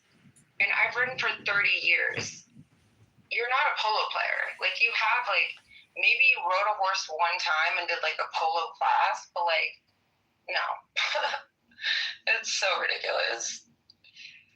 But I mean, that's literally everyone in our government. That is how you get to the top. You become like a con artist, essentially. And everybody's an insider trader. And oh my God. Every single rich person I've ever been involved with, they're an insider trader with Ferrari and Mountain Valley Water. Mountain Valley Water needs to be investigated because they have the highest level of arsenic out of every single bottle of water. It's so bizarre. Do you think Fiji water really comes from Fiji? Hell no. Wait, that's so funny because I'm literally drinking Fiji right now. I mean, read the back of it. They really claim that it comes from Fijian aquifers. It says, in Fiji, tropical rain slowly filters through ancient volcanic rock before collecting in a sustainable aquifer deep within the earth. Along the way, the water gathers in the vital minerals that give Fiji its signature soft, smooth taste and the naturally occurring electrolytes that are significantly higher than other brands bottled at the stores. The natural pressure. Yeah, I mean, this is all fucking bullshit. That's so funny. I literally have it in my hand.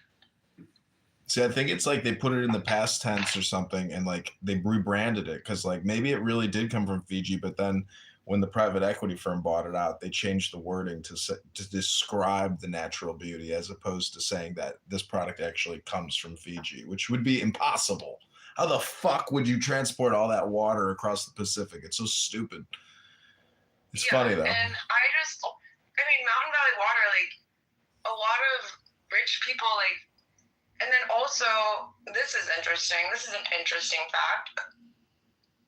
And this can't be repeated, but like, okay, so Nestle Bike, right? Like Nestle, the chocolate company, like the Bike family owns it. And they have a plant in Bloomington. The granddaughter of the person all of a sudden, she randomly brings a horse that she doesn't even really ride to my parents' house and names it Hershey. And she always just like wants to go to dinner with my mom and like hang out, and like they're also one of the biggest investors in Mountain Valley Water. And since I started speaking out about Mountain Valley Water and doing research on it, like then one of the biggest investors is randomly going to bring their horse to my parents' house. That's weird. Wouldn't it be funny? Wouldn't it be funny? Well, see, this is like an art project where I would call it like, you know, Chicago Water Bottling Company or something. And you literally, you just bottle water out of your own tap. But it's all just like a marketing promotion. Like, it, you know, I wanted to start a vodka company one time and I called it like Soviet Vodka. And I was going to get girls to dress up like Soviet soldiers and do a photo shoot. So I found out how much it is to buy a wholesale bottle of vodka and have it labeled. It's $4 out of Wisconsin from, you know, vodka manufacturers. But I never went through with it. But it would have been a fun project. But to actually sell to, you know, a bar, etc., it's like very difficult to say, hey, here, try my Soviet vodka. Like nobody's gonna fucking buy that shit because they know it's all just $4 a bottle. You know, whatever label you slap on it, that shit's $4 a bottle. I mean, you could definitely do like a big like advertising campaign though with that. I feel like that would go pretty far. Yeah. That would be actually kind of funny. But why Soviet?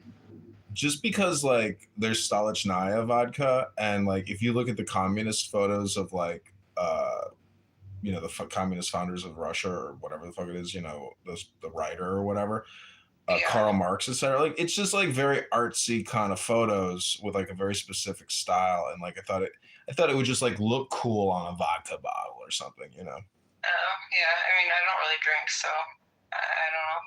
I don't really know much about that industry, but I do have a lot of people in the industry and like the cannabis industry as well, which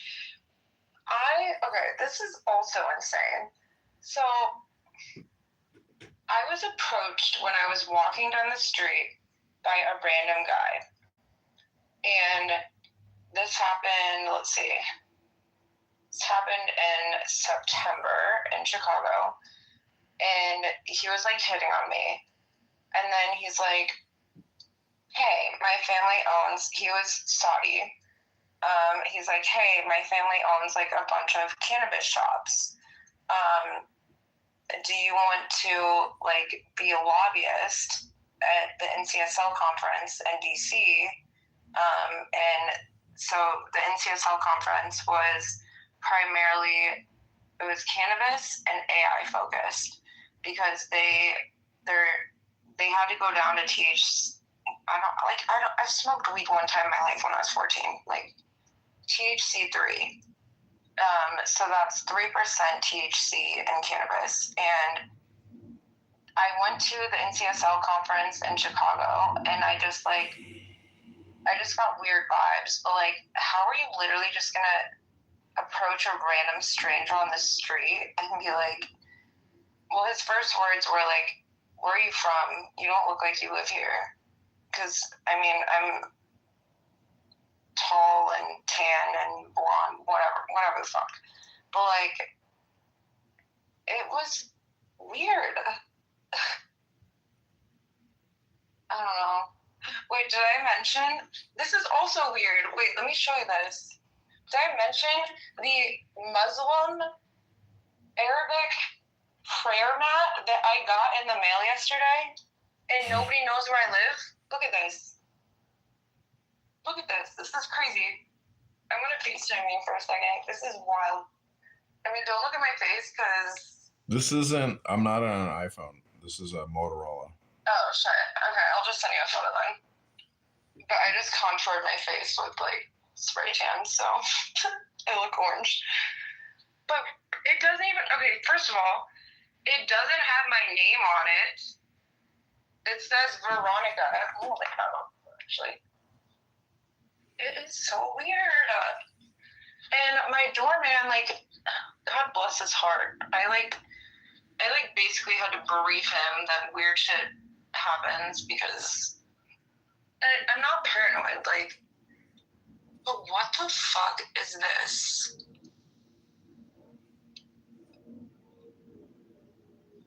So weird. There was a really interesting article. Do you see that?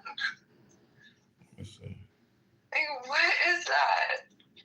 And then I get my gun taken away and my FOID card revoked. Veronica, nice. Then the Muslim prayer mat when only my absolute closest friends in the world, like, know my address. And if I'm going to meet somebody, like, I never tell them where I live. But what? What is that? I got it last night. I actually... And then I look up the place that I was shipped from, and it says that it's known for, like, here, let me show you a photo of where I got it from. This Muslim guy left a really fancy prayer rug in the lobby of my old condo building one time, and I was like, you know what? You're coming home with me, and I still got it. Oh, wait. Oh, really? This is where it came from. From some website? Because that's like custom stitching. So it's Franklin Park, Illinois, 1055 Sesame Street. Like, I should work, you know what, get cash out. I should work for the fucking FBI at this point. I find everything out. Sesame Street? Uh-huh. It came from Sesame Street. Yeah, and then when you look up the address, it says that That's weird. It's basically like a huge, like, it says if you received a package from this address that you did not order, it's likely a brushing scam where sellers send inexpensive items to create fake verified reviews for their products. No. Do you think a Jewish guy did a Jewish guy send you that? What'd you say? Did a Jewish guy send you that as a joke? I don't see. I just moved into this place. Like, let's see. I moved in here about a month ago, and it was just a short-term lease. Like when I came back from Miami, and I have to be out in like a few days. Like, nobody knows my address except like my friend Kate, my friend Jordan. Like, only like my parents and a couple people know my address. So I'm wondering if I was like speaking out on social media. They got my IP address and tried to figure out where I was living. Like, and it's some Muslim bullshit propaganda that they're pushing. It doesn't even say my name. It says Veronica. What the hell? I'm so confused. Every single day, weird things happen. Oh my god, you got one of these random packages. Lots of people get these. Holy shit. 30. Wow. This is like a. Is this a scam though? Like, I could see people just like claiming that. Well, yeah, this is all real. It's so weird. Damn.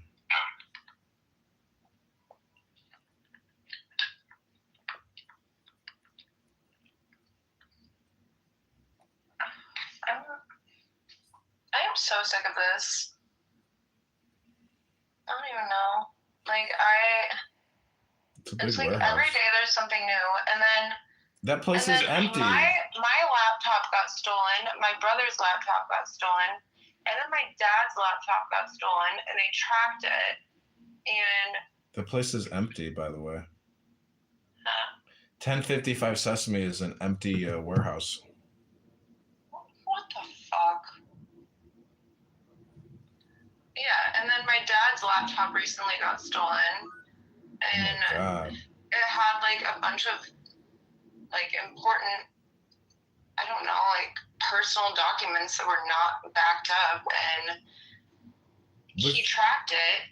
And this is what's really weird is that my neighbor, so our cameras, my parents' driveway, it got stolen when I was at my parents' house.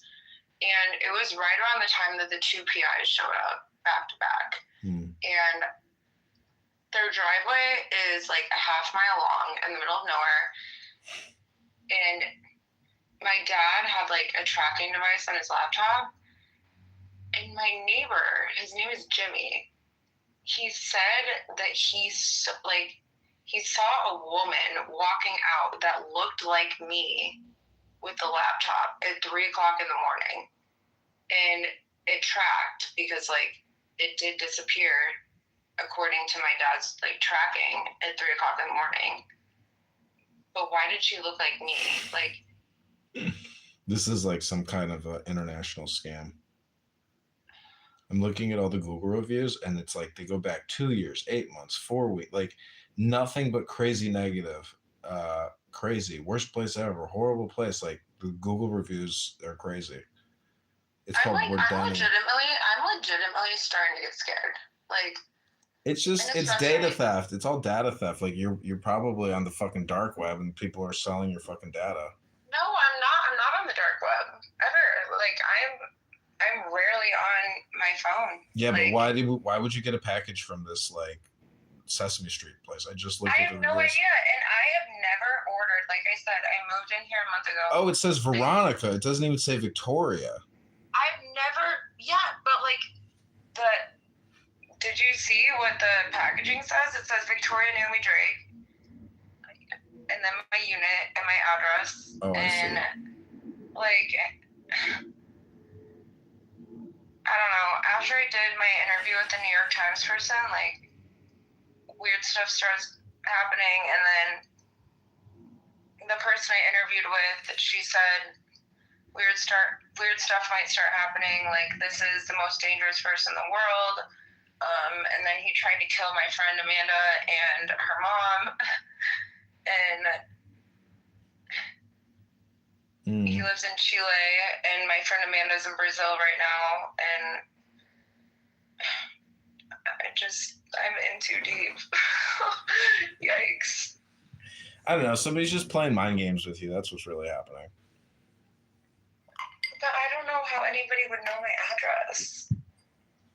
It shows up when you get a utility. Like, there's just so many ways for it to show up. Or no, because I specifically put everything in my parents' name. Did you do mail forwarding? I just pay my parents. What'd you say? Did you do mail forwarding or like set up anything with the United States Postal Service? No, I didn't, and I did not do mail forwarding. And I put everything in my parents' name. and they have a different last name than me, which I specifically. Well, you know what it is? You're on Instagram. That's what it is. Because in the comments, people are saying this is like a common Instagram scam. Like it's all just like data theft and credit card billing, etc. But like people were leaving all these comments. Like it's all because of your Instagram shit. But like, how do you think they figured out my exact unit number? I can only tell you somehow they probably it's a data leak and a hack out of Instagram. No, but then like, tell me why the guy comes in like when I'm like laying in bed in the morning, like 8 o'clock, and is like, I'm gonna kill you and your entire family, and like has a gun, and he's like, I have a sawed-off shotgun, like I'm an ex-drug dealer, like I know people that will kill everyone in your family, like. Are you sure? Well, I don't know what to say. Like that's a different issue. Like in terms of like the packaging. It's just all this weird stuff has been happening since I started speaking about politics. And like, I mean, like you referenced earlier when you said that, like, okay, like, you know that you've kind of made it when you have haters. Like, I have so many haters. And now people are threatening to kill my family. And maybe it's because they think that I'm dangerous. And I have actual political influence. I don't know. There's just like, I mean, do you think it's like people you've personally been involved with, like romantically? Because that's generally what it is. It's like domestic. I've had like 3 relationships in my whole life. And then, so I had a 9-year relationship all throughout high school, all throughout college, married him. Also, son of a billionaire, somehow. I don't even fucking know how I got involved in that. And then after that, it was my ex who was frequently at Mar-a-Lago, involved in that. And then after that, it was somebody from Canada who was like a professional hockey player and lived in Miami.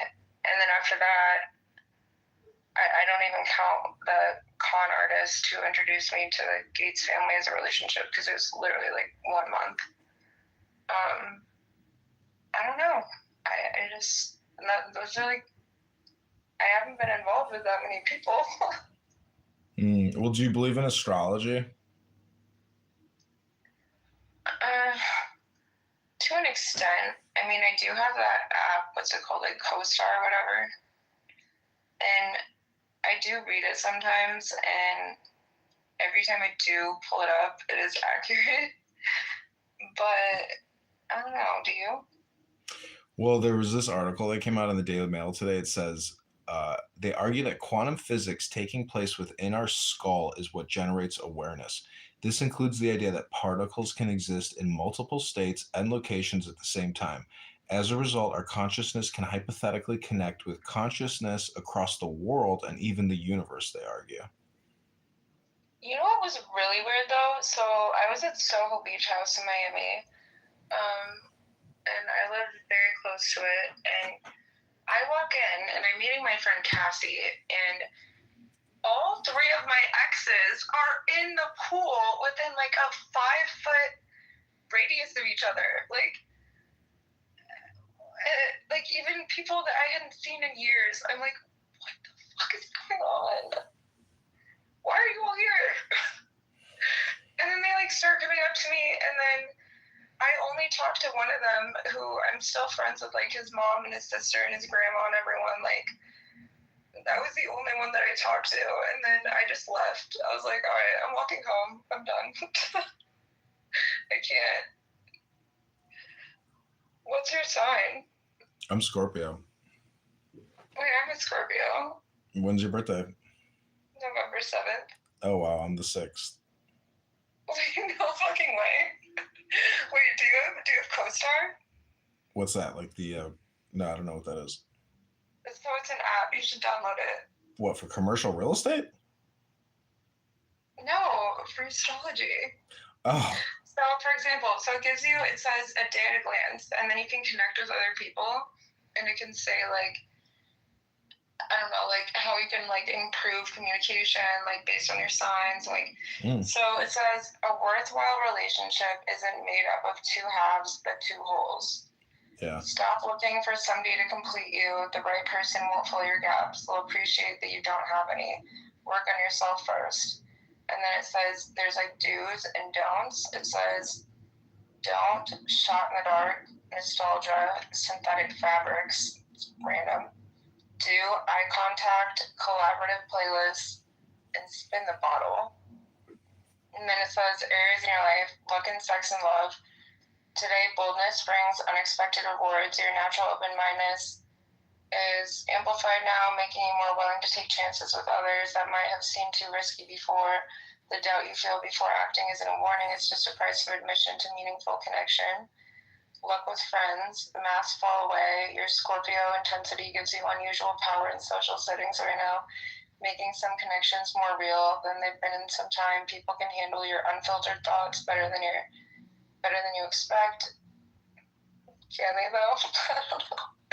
In fact, they crave your honesty. See, like that's actually really accurate. Thinking, creativity. Your mind gallops ahead, spotting patterns others miss. This period brings unusual mental clarity and self-control, making it ideal for big picture thinking and meaningful conversations. You've been holding back bold ideas out of fear they might sound foolish. Wait, is that me running for office? You've been holding back bold ideas out of fear they might sound foolish, but your perspective has value precisely because it's different. Okay. Interesting.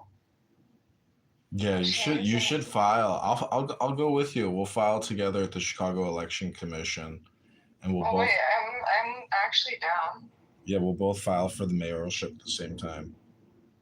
Then we'll take we'll take selfies and take photos with the flag. I'm trying to finish reading this. This is interesting. See, this is why I say like I would say maybe once every few weeks I'll open it up, but like every time I open it up, it's so accurate. Yeah, I really do believe that it like that quote even about like the particles in your brain and quantum physics and like the universe. It's like ridiculous to think that like we're just our bodies or our intelligence or our consciousness. Like we're connected, at like a strange subatomic metaphysic with the whole universe. So like if you study Jupiter or Saturn or Neptune or Mars or Venus, there's intelligence there with regards to anyways, it's all just regards to intelligence, really. Yeah, and then like the final thing is like the final quote, your desire to break rules isn't rebellion, it's your mind searching for new approaches to old problems. I think that's pretty spot on as well. That's wild. Wait, you should totally get CoStar. I've never heard of it. I have a friend that has a popular like astrology birth natal reading thing. I can't believe our birthdays are one day apart. That's so funny. Yeah, they total 13 or 42. What's your okay, so this is another reason why I like CoStar is so it has like so I'm a Leo ascendant, which like that also makes sense. Like I can be like very mysterious and like very Scorpio like, and then also like I'm a Leo rising, which I'm very outgoing and like I don't know. I know Leo's always want to be like the star of the show. Maybe that's me. I don't know. And then like my Libra is in Jupiter. I'm a Scorpio Sun and Scorpio Pluto. And then Sagittarius, Mercury and Venus, Capricorn, Uranus and Neptune, Aquarius, Saturn, Aries, Moon, Cancer, Mars. You should download this. It's interesting. Wow. Yeah, I'm looking at this girl that I used to work with at this advertising agency in Los Angeles. She has this app called Astro Bella Luna, and she like just released a book, but it's funny. Wait, what's it called? Astro Bella Luna? Yeah, I Just downloaded it. It showed up when I searched for CoStar. No, you should totally get CoStar. And so this is so funny. So I haven't opened this app up. It's probably been a month at this point. So your sun in Scorpio means it's your third house, meaning you feel the need to distinguish yourself from others. And it says you can be manipulative, power hungry, and you need to seek the truth. And that is so fucking accurate. That is wild. Like, that is literally me to a T.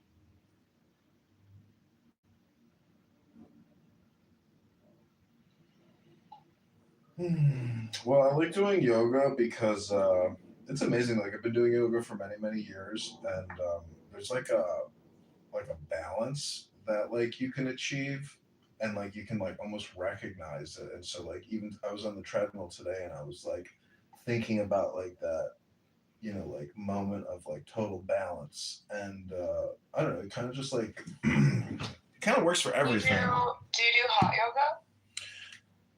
No, not really. I haven't been to hot yoga in a couple of years. Oh, I love hot yoga.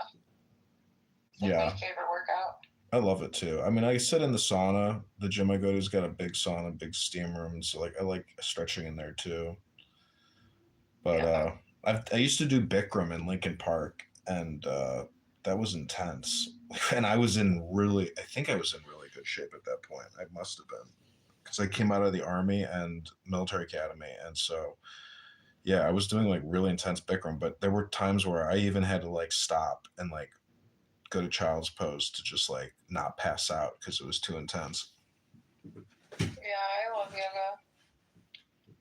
I haven't done it in like a couple months. I haven't done it since I was in Miami last, but I would do it every single night and then every single morning at East Bank. It's fun. Yeah, I've never done it at EBC, but I like that place. I used to go there with my friends whose father was a successful real estate attorney and developer, and we used to play basketball with the Bulls, and but just the locker room and the gym, it was just like, wow, like, oh, can we just live here? It was amazing. They did. I was there recently. I'm not a member right now.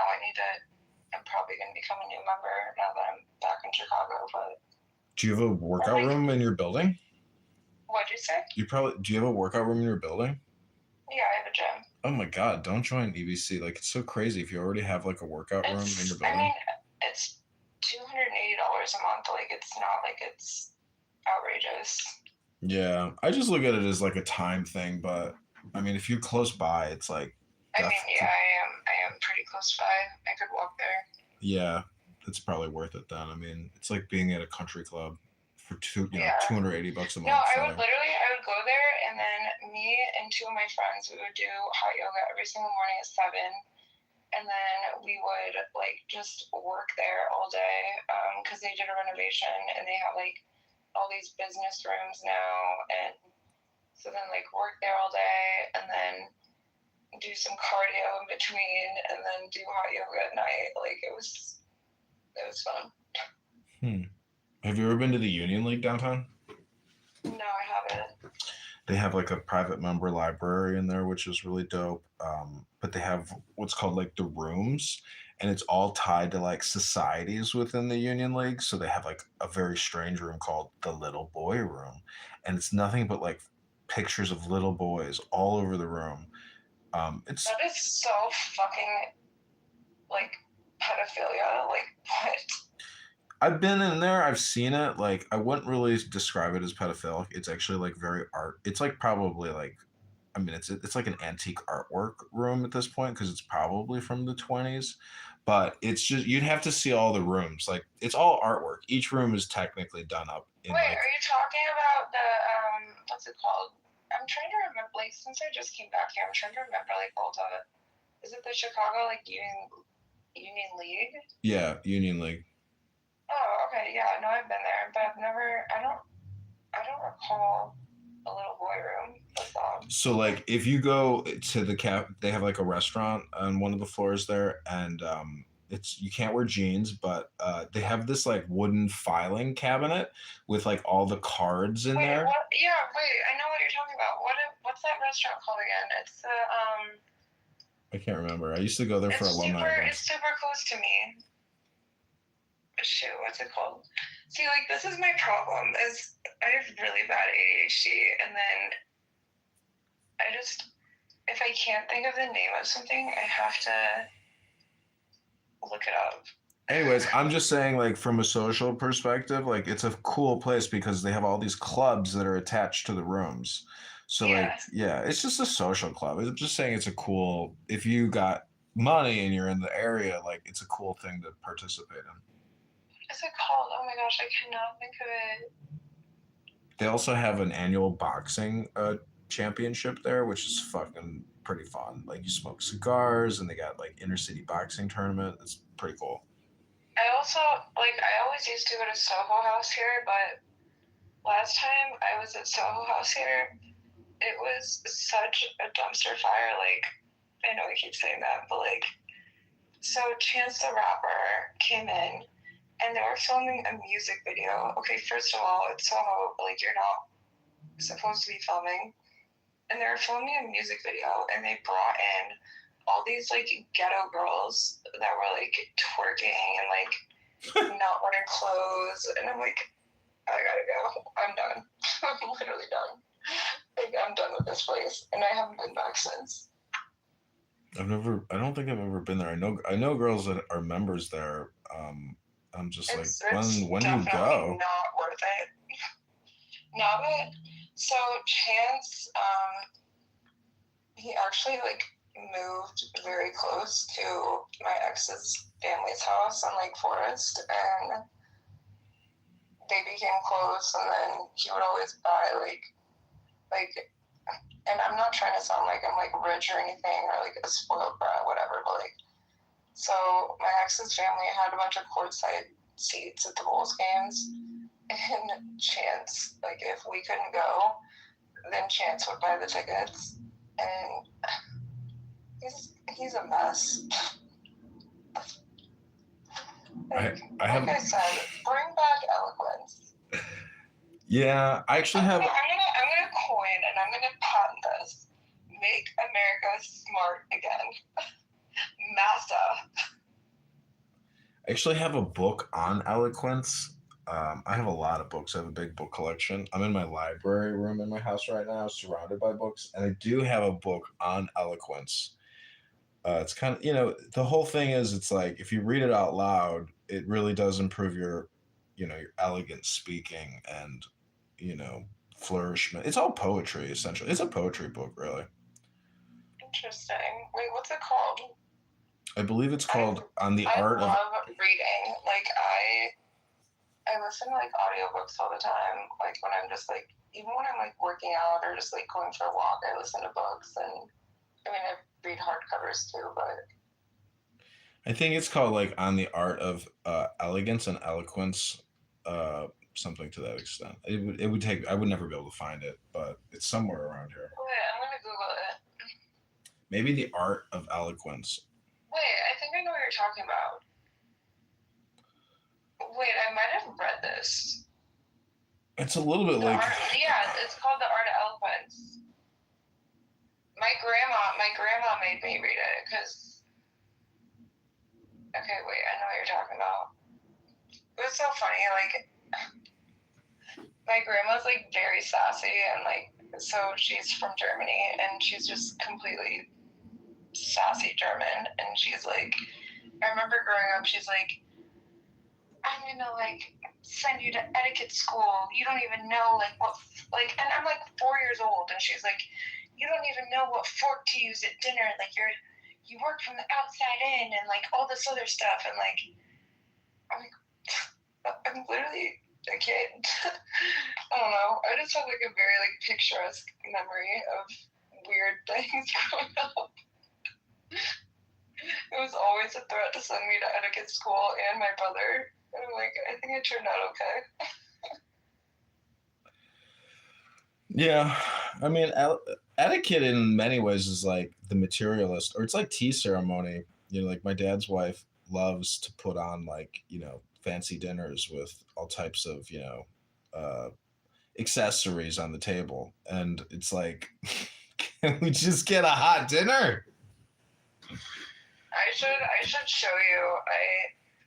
So my parents also like to have big dinner parties, and when I was there in August, I did all of the cooking for the entire thing, and I made menus, and I cooked like bone marrow from our next door neighbor's grass-fed beef, which I don't know, it's like weird to like look at their cows outside my parents' window and then cook the bones. Like, I don't know. So I made like bone marrow and like truffle risotto, and then lemon chicken and lamb chops and tomato salad and all this other stuff. Like, but yeah, I don't know. I wouldn't even say like, and maybe it's just because my parents, like, they speak on behalf of politics, but they don't do their research. And my mom didn't even know how many like articles there were in the Constitution, how many amendments there were. Like, there's just like basic knowledge that they like don't know. And again, maybe that's why Trump says that like his biggest voter base is uneducated people. Like, I don't know. Well, I don't know. I've read part of my campaign, I created a lot of videos on YouTube, almost 50,000, and I read the Constitution, front to back out loud, recorded it. And there's a lot of it's a lot of God in the Constitution, like nonstop. Yeah. It's like a transcendent document, but the Declaration of Independence, the whole thing is tied to God. And I don't know, when I hear Brandon. Are you a Christian? Yeah, I got baptized in 2000. I kind of want to get baptized again. You can go. Every day that I take a hot bath, I technically claim that that's my daily baptism.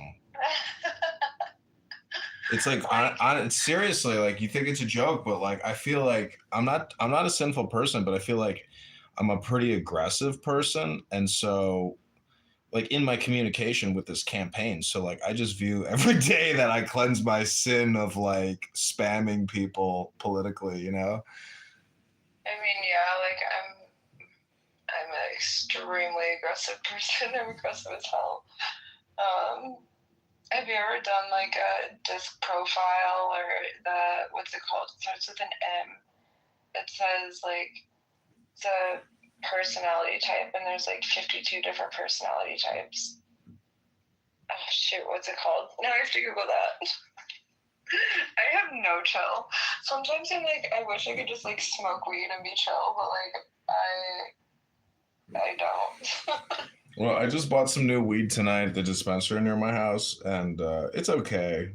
It's a good brand, but I'm not like really that satisfied with it. It's not the greatest, but weed is weed. It gets. I'm allergic to weed. I only smoked one time when I was 14, and my dad, when I was 13, was like, hey, now that you're like a teenager, like I want to tell you that a weed allergy like is like hereditary in our family.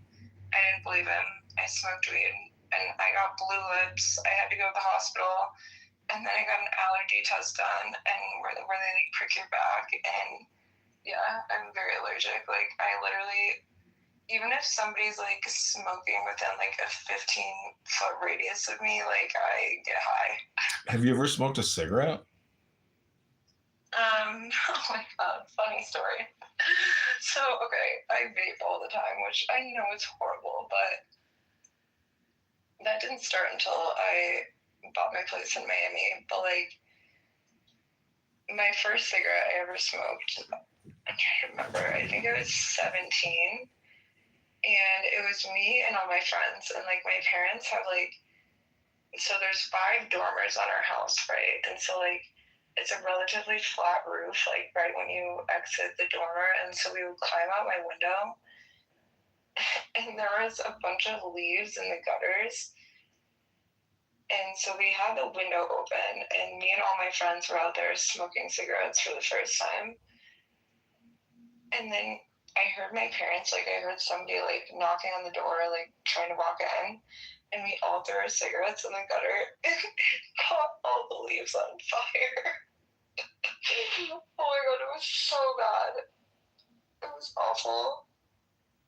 And my parents actually never, like, walked in the room, but then I had, like, a tub that I had, like, a bunch of jewelry stored in. And I took it to the bathroom, and I just, like, was running back and forth with water, like, trying to put the fire out. It was really embarrassing. I had a friend who burned his girlfriend's house to the ground by falling asleep smoking a cigarette. Wait, are you serious? Yeah, he burned the whole house. This is what he claims, but I'm like, look, are you telling me the truth? Like, are you telling me? He's like, yeah, man, I smoked a cigarette on your couch. I fell asleep, and the whole place started on fire. I was like, are you telling me the truth? Like, you didn't burn the place down intentionally? He's like, no, man. I'm like, wow. I'm like, you know, even to this day, I'm still suspicious, you know, that he didn't just burn the fucking house down. That sounds odd. I mean, okay, so this is also like another weird thing that's happened. And this happened just 6 days ago. So I'm like extremely OCD, and like everything has to be super clean. And so I'm taking like a Lysol, what's it called? I think Lysol, Clorox wipe, whatever it is, to like the handles on my stove, and I have a gas stove. And apparently they're very like, I don't know, they move easily. And so apparently right before I went to sleep, I turned the gas on. I wake up in the middle of the night to my maintenance man shaking me awake, and it's like, your fire alarm was not going off loud enough. I'm going to replace the batteries. Your kitchen is on fire. And I'm like, holy shit, you saved my life. Like, I was so scared. Like, I'm like, when you just like first open your eyes, and like with everything else weird that's going on like in my life right now, like having a man standing above you, but it was the same maintenance guy in my building that, oh my god, I have to send you this video. So I was blow drying my hair, and I accidentally dropped, sorry, I have like extreme ADHD, like I just like go like all over the place. But I was blow drying my hair and vaping, and I accidentally, like, my vape fell off my countertop and fell into my toilet, and it like went all the way down. And my maintenance guy, it was the same maintenance guy that shook me awake, but he had to literally take my toilet off the base, and like, I don't even know what he did, but he like sucked it out of like the plumbing, and then he like put my toilet back on in my bathroom. It was so bizarre. Yeah. Yeah, it was something. I should actually send you the video. It's kind of funny. But like, I know vaping is so trashy, but I still do it. Have you tried like, my parents are like helicopter parents, and they're like super strict, even though I'm literally an adult. And they're like, oh yeah, nicotine stimulates the brain, so I have no problem with you vaping. Have you tried a cannabis vape? I just stay away from weed, honestly. Like, I know that weed, like, a lot of people technically, like, don't think that it's, like, a drug, you know? But, No, like, it's a chemical additive to the brain. I mean, it's totally a drug. I just try to stay away from everything. Yeah, but my point... Related. But my point is you're vaping. It's a drug. What are you talking about? Okay, but it's nicotine. It's not a cannabis vape. It's just nicotine. I know, but my argument is that, like, whether it's nicotine I know it's not super healthy, but I've only been doing it for like a year and a half, and I'm gonna quit soon, but well, one way to consider quitting is actually, I don't know, it's just like a theory. Like, how do you stop smoking? Like, I have books and CDs on how to stop smoking, hypnosis. You know, it's like hypnosis CDs and books. And if you actually, were you a cigarette smoker? no, I just have a lot of books, and I smoke weed, but you know, I'm still interested in, like, you know, how do you essentially deprogram yourself from smoking? You have to find content to essentially override your tendencies, you know. Yeah. So anyways, it's just like I have multiple books on smoking cessation hypnosis. I think it's almost with vaping, it's like a hand to mouth like fixation. And they, in the city of Chicago, they removed which I do think is good. They removed the sale of every single, like, you can't buy a vape anymore, basically. But I have my ways. I have too many connections in this city, so yeah, I see shops get shut down all the time. They'll keep them behind the counter. Yep. And then, yeah. Yeah, there's a place in I've seen, you know, right in Streeterville. My friend used to buy his little vapes. It's so pathetic that they have to, like, you know, that they can't exhibit it, but you have to ask. And I don't even know what the product is, but yeah, there are people that just, it is like, it's a serious health problem, you know, like, it's very taxing on the body. It's microparticulate. It's not like you're burning a bush. You know, a bush is a little more natural. You're actually like heating a fluid, you know, and creating a microparticulate and penetrating the lungs to get the buzz from it.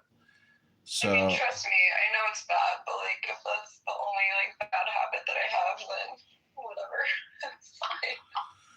well, part of meditation and yoga is breathing. And so, like, I always remind people, like, I've done a lot of interviews, and I say, you know, if there's one thing that I could communicate with you in this interview, it's that taking the deepest breath of the day, you know, let's take the deepest breath of the day. And it's kind of a funny thing to just like throw into a conversation, but I do it all the time. So just take the deepest breath of the day and hold it for 10 seconds. So what you can buy though, like, you can buy non-nicotine vapes, like, in order to stop vaping in general. And maybe I should do that. I don't know.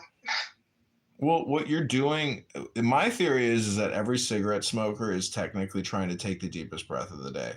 So if you start doing more awareness breathing throughout the day, where like even prior to a puff on your vape, you say, okay, before I take this puff, I'm going to take the deepest breath of the day.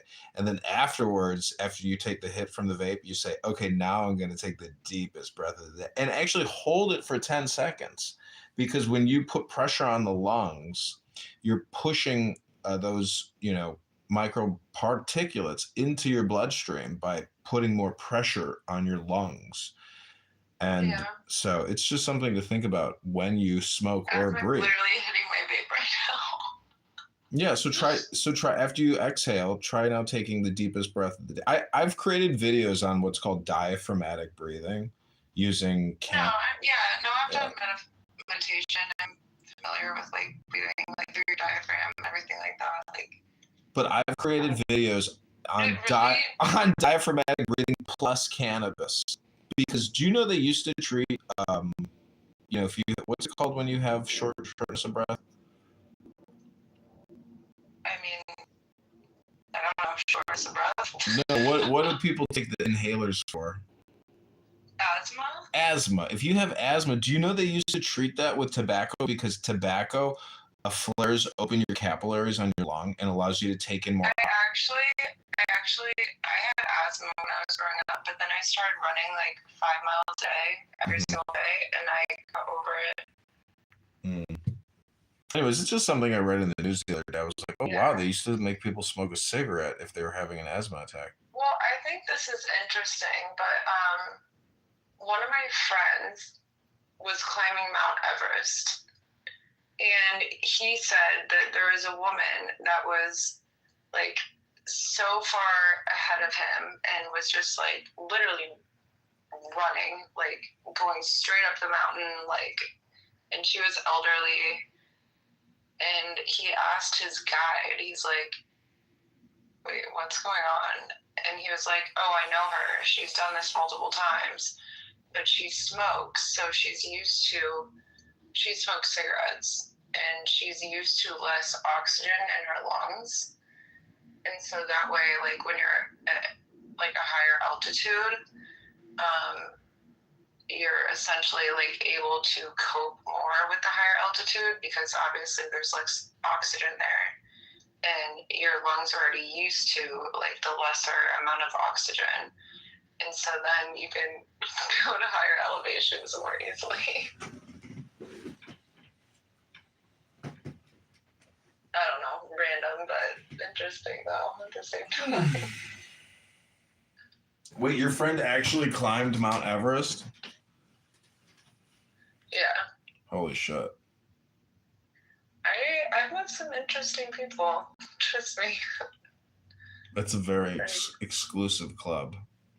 Yeah, I mean, sometimes I wish that I could just like move to a farm and like.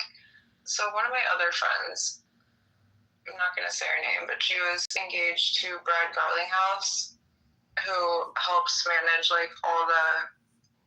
Holy shit! 1 second, I have to. Gloria Allred is scheduling another meeting with me. Oh my god. But so my friend was engaged to Brad. Now I feel like I'm buzzing because I like didn't hit my knee for a while. My friend was engaged to Brad Garlinghouse for a while, and I mean he owns Ripple and XRP and all of that, and he basically helps regulate like cryptocurrency for the government. And my friend was just so sick of being around all these people. She just bought a log cabin in the middle of nowhere in Arkansas in the mountains and was like, I'm done with all of you. And just like went off the grid. But I'm like,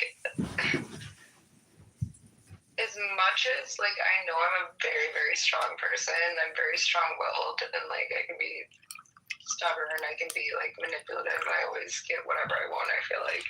And maybe she just like, I feel like she's very similar to me, but like I think she just kind of crashed and burned. And like sometimes I'm like, I wish I didn't meet all these people and like get a part of the scene essentially, but at the end of the day I'm kind of grateful for it as well. Well, some people got buyer's remorse, you know. I don't know. Like, it was crazy. I mean, so like for example, first time I ever met Brad Garlinghouse, it was like 8 years ago at my friend's place in Chicago. She had just started dating him, and it was her housewarming party in her condo. And I walk in, and there's signs everywhere. Drop your phone here. No recording, no photos. Under investigation by the SEC. And I'm like, what the fuck? So, like, it was just weird. And then she went to Paris one time, like, this was like 5 years ago. She went to Paris and she calls me at like 1 o'clock in the morning. And she's like, oh my God, I left my door unlocked. Can you go check on my house? And it was a house that they had previously like lived in together. But he like essentially like gave it to her. And this was right after she ended the engagement because he's a total weirdo. And I'm like I keep my circle very close and very small. And so when someone like asks me to do something, even if it's in the middle of the night, I'm gonna go do it. So I dress in all black, I put a hat on, like I pull my hair back so like no one can see who I am. And this is like a very high profile house in downtown Chicago. And I get an Uber, and I like kind of brief him on the situation. We pull up, and there's just like big black SUVs like lining the street.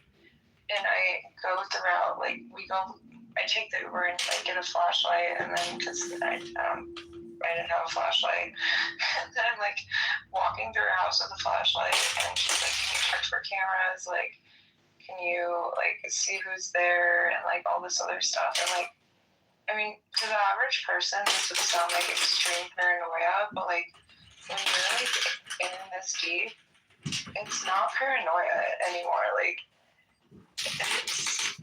it's ridiculous. And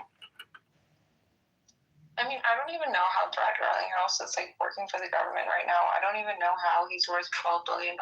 Like, he created a smear campaign against the Miami mayor because he thought that my friend was hooking up with the Miami mayor, which I don't even know who the mayor was at that time. That never happened at all. She never cheated on him at all. And so he bought 5 semi-trucks and plastered the mayor's face on the semi-trucks and created a smear campaign. And he never got in trouble for that. But like, I feel like billionaires just like, they have way too much time on their hands, and like once they reach a certain net worth, they have way too much time on their hands, way too much access to resources, way too much money, and then they just like, and I think this is what like going back to Epstein and like all these other people, like they want to see what they can get away with. And my ex's dad, like even though they're like my most recent ex's dad, like even though they're like from a great family and everything, like, and I never witnessed him like being creepy towards women. Like I have nothing negative to say about the family, but like he would do some weird fucking shit. Like him and his best friend, they would dress up in suits and go into Tiffany's in New York, like on Fifth Ave, and pretend to own Tiffany's and be like, I need to investigate the diamond vault. And they would just walk in and like just weird behavior like that when they get bored. Like it should seriously be studied. But also I think there's like a certain, I think that, and I started doing neurofeedback and brain mapping, and I think it should seriously be studied, like certain personalities and their like just extreme behavior and how it relates to like their IQ level and everything else. Like I know I'm not normal. Like I'll tell you right now, I'm definitely not normal. Like, and every single person that has like, so when I did my neurofeedback and brain mapping, they basically put like an electrode cap like on your head, which sounds weird, but then I got like a 13-page report, and they could pinpoint like the exact day that, I mean, I got an eating disorder, for example. Like they could pinpoint when I got like I fell off a horse and like I got a concussion. They could pinpoint that. Like it is so interesting. And they said I have extreme OCD, one of the highest IQs they've ever seen. And this person in Chicago, he's done like, I mean, he's had like Oprah and like he's had like celebrities in there, and for him to say I have like one of the highest IQs he's ever seen, like that's great. But then he's also like, yeah, extreme ADHD, extreme OCD, like horrible eating disorder, like so it's just so interesting to me. I don't know. Well, what do you think about Jesse Jackson dying? Are you heartbroken? Wait, Jesse Jackson? Yeah, the Reverend Martin Luther King's. When? No, I know. When did he die? He died just the other day. Oh, I honestly did not know that. It's news to me. Yeah, he wanted to get a national, honor at like the Capitol, like he was MLK or something like that. But Speaker Johnson's like, no, dog, no way, not gonna happen. Yeah, I mean, It's all just I'm fucking indifferent. clickbait, I'm pretty though. indifferent about it. It's all just clickbait. That's all it really is. But I met. All the media is literally every single like Newsmax, CNN, like Fox. It is all clickbait. Like, oh my god. And then, so I matched with Bill Malugin. He's a Fox News host, and I matched with him on Raya, and we were talking for a little bit. And then, ironically, the person who I told you climbed Mount Everest, he used to date Bill's ex-girlfriend. And then I was like talking to Bill, and then I got together with this guy via like everything is interconnected. And that is what I've noticed is that when you are in a certain social circle of society, everything is connected, like for better, for worse. But it is weird. And so Bill is on a call with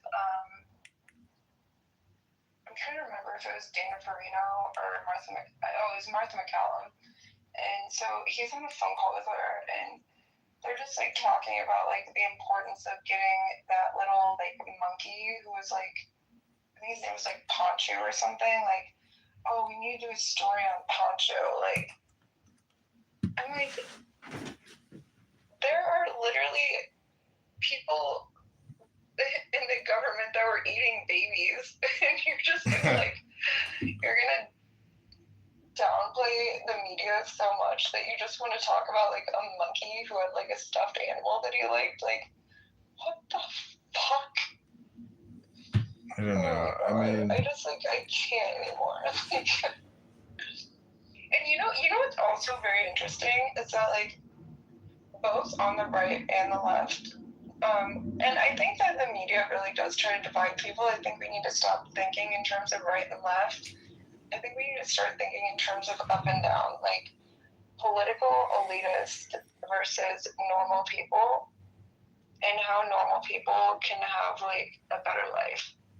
And so, where was I going with this? I don't know. Sorry, I'm so tired. it sounds like you're running for the mayor of Chicago. No, but it's not, it really needs to stop being, there's so many issues that like need to stop being pushed, like, and the media, what they try to do in the government is that they want to corral us all into two different areas, right versus left, and that's not how it should be. Like there's several democratic policies that I believe in. Like I'm usually like very far right in terms of policies, but like even the fact that I have to say that and make that differentiation between right and left, like why don't we just like call policy what policy is and just get rid of the right versus the left? And but you can't. That's nature. It's opposites. Right and left is what there is. It's just natural. I know, and like I said earlier, I don't think independence had a chance since 1970. I don't even remember the person's name. You can't run as an okay. So there's an alderman running for Chuy Garcia's congressional seat, and I'm gonna challenge his petitions because there is no fucking way this guy can get 25,000 signatures as an independent within the time span that he has. It's impossible. So there's gonna be widespread fraud, and I'm challenging. I'm gonna challenge him. I already put it out, and on social media, anyways. But like a lot of even like super PACs, right? Super PACs fund, like there will be a super PAC that will fund both the right and the left. Like one super PAC will literally fund both parties. Like they just try to create chaos. Like, and it's the same way that they do the Diddy thing and then the E-Files, like, and then Venezuela and ICE, and like they are and then Iran, like. So wait, if seriously just trying to stir up chaos. If you were gonna run for mayor, you would file as a Republican? Yeah. Because the other option is libertarian. No, I mean that just wouldn't work. So I would, whatever office, and I seriously will become president one day. And like I say, I put my mind to every single thing that I do, and I go 100% in, and I'll be president one day. I know I will. And so I would run a Republican ticket, and then I would essentially start challenging the status quo and put in more moderate policies and just destroy the system. So like I can play the game. Like it's a game, right? Like everything in life is a game. And I would run as a Republican because a lot of people don't know that I've been like challenging the game. They just see me as like, oh, some socialite that's like been around Mar-a-Lago like all the time. Like, no. I take notes on everything. Like even when like we were talking earlier, I was taking notes on my laptop. Like I take notes, I take evidence, I take every single thing. I have so many videos and photos on my phone, and it's just like you have to, unfortunately, in this day and age, run either on the Democratic ticket, like, or you have to be a Republican. And so I would run Republican because that's who my voter base would be. The Democrats would hate me because they would, look at my social media posts and be like, oh, why are you running for Democrat? Like, you're full of... Well, you could just make that private, create a new public, political campaign, and you could run as a Democrat. No, it's just like, because I would have no chance. So, again, you have to play the game, right? Why would you say you have no chance? The whole thing is to get on the ballot. My game would be running for Republican in whatever I do, because just in terms of like who I know, yeah, and but who I associate with. I know, but you like just said in the beginning. I would say 95% of everybody I've ever associated with in my life is a Republican, whether it be at Mar-a-Lago, whether it be in certain social circles. And so then just run as a Republican. I'm just asking you because like no, I absolutely would run as a Republican. That's what I'm saying. But then like if I would win, I mean not if, because I will win, because I know I will. Then I would start instating certain more like moderate or like libertarian policies. But I would absolutely run on a Republican ticket in everything that I do. And then I would kind of like turn it upside down just to fuck with everybody.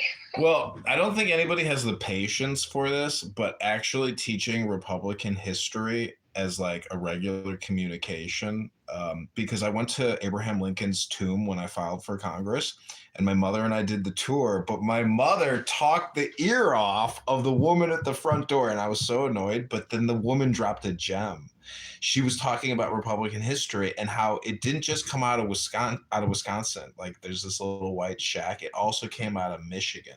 So it's like a Protestant religion, Christian movement, knowing that slavery was, a great sin. So anyways, there's a big history. That, in my opinion, is weaponizing Christianity.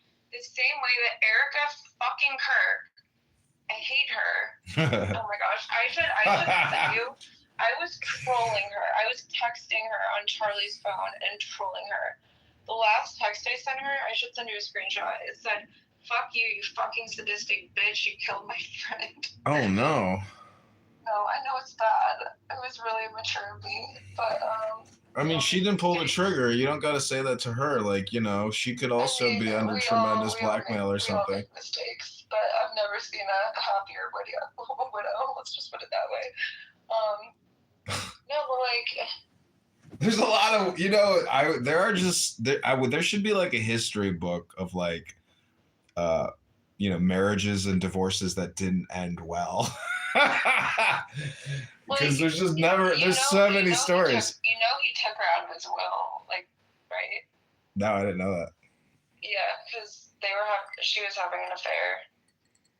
I'm not, so I did not know her well, but I believe it was with Cabot Phillips. Did you see her pushing her mother around? Her mother's like dying in a wheelchair. Like, Did you see that video? That bitch is fucking evil. She's intense. Like the fact that she even shot the casket, you know, like that shit was intense. Like I screenshotted all that, but like the one of her mother just recently was intense. It was all just,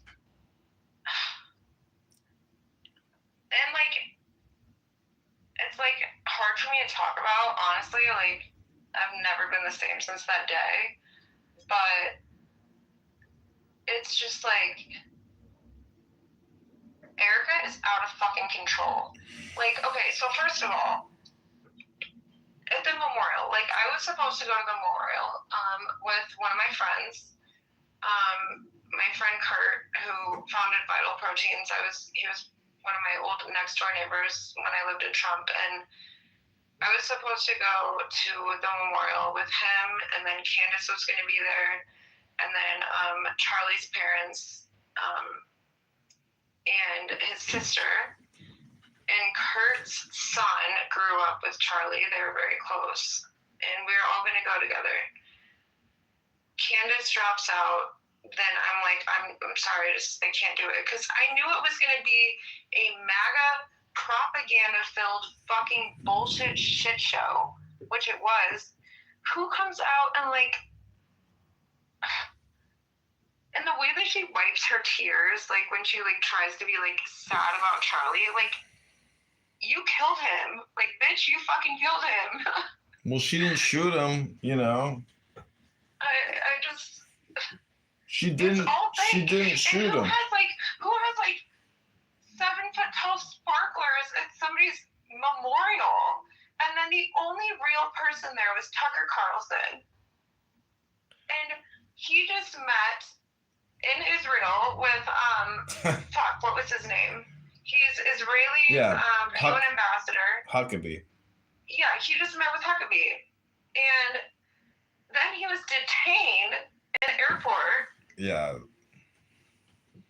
Like, Tucker's a real one. I love Tucker. Like, I met him many times at Mar-a-Lago. I don't know him, like, super closely, but he's a real one for sure. And I don't know. I think out of all the speeches, like, at Charlie's memorial, Tucker was the only person that was genuine. Everybody else was just fake. And that makes me livid. That makes me really fucking mad. Yeah. I don't know. I mean, I'm kind of a Buddhist. Like, I'm looking at a picture of the Buddha right now, and he's like meditating, surrounded but in flowers, with like a half a coconut with like more lotuses.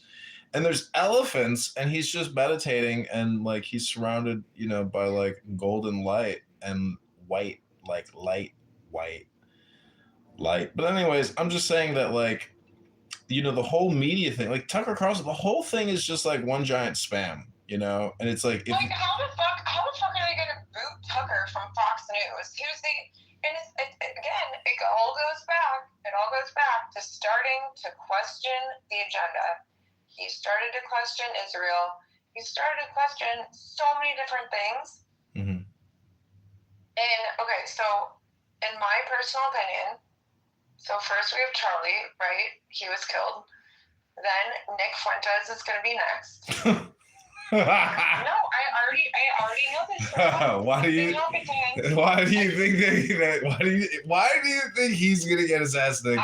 Why? No, something happened. I can't talk about it. Something happened to him 4 weeks ago. I can't talk about it though.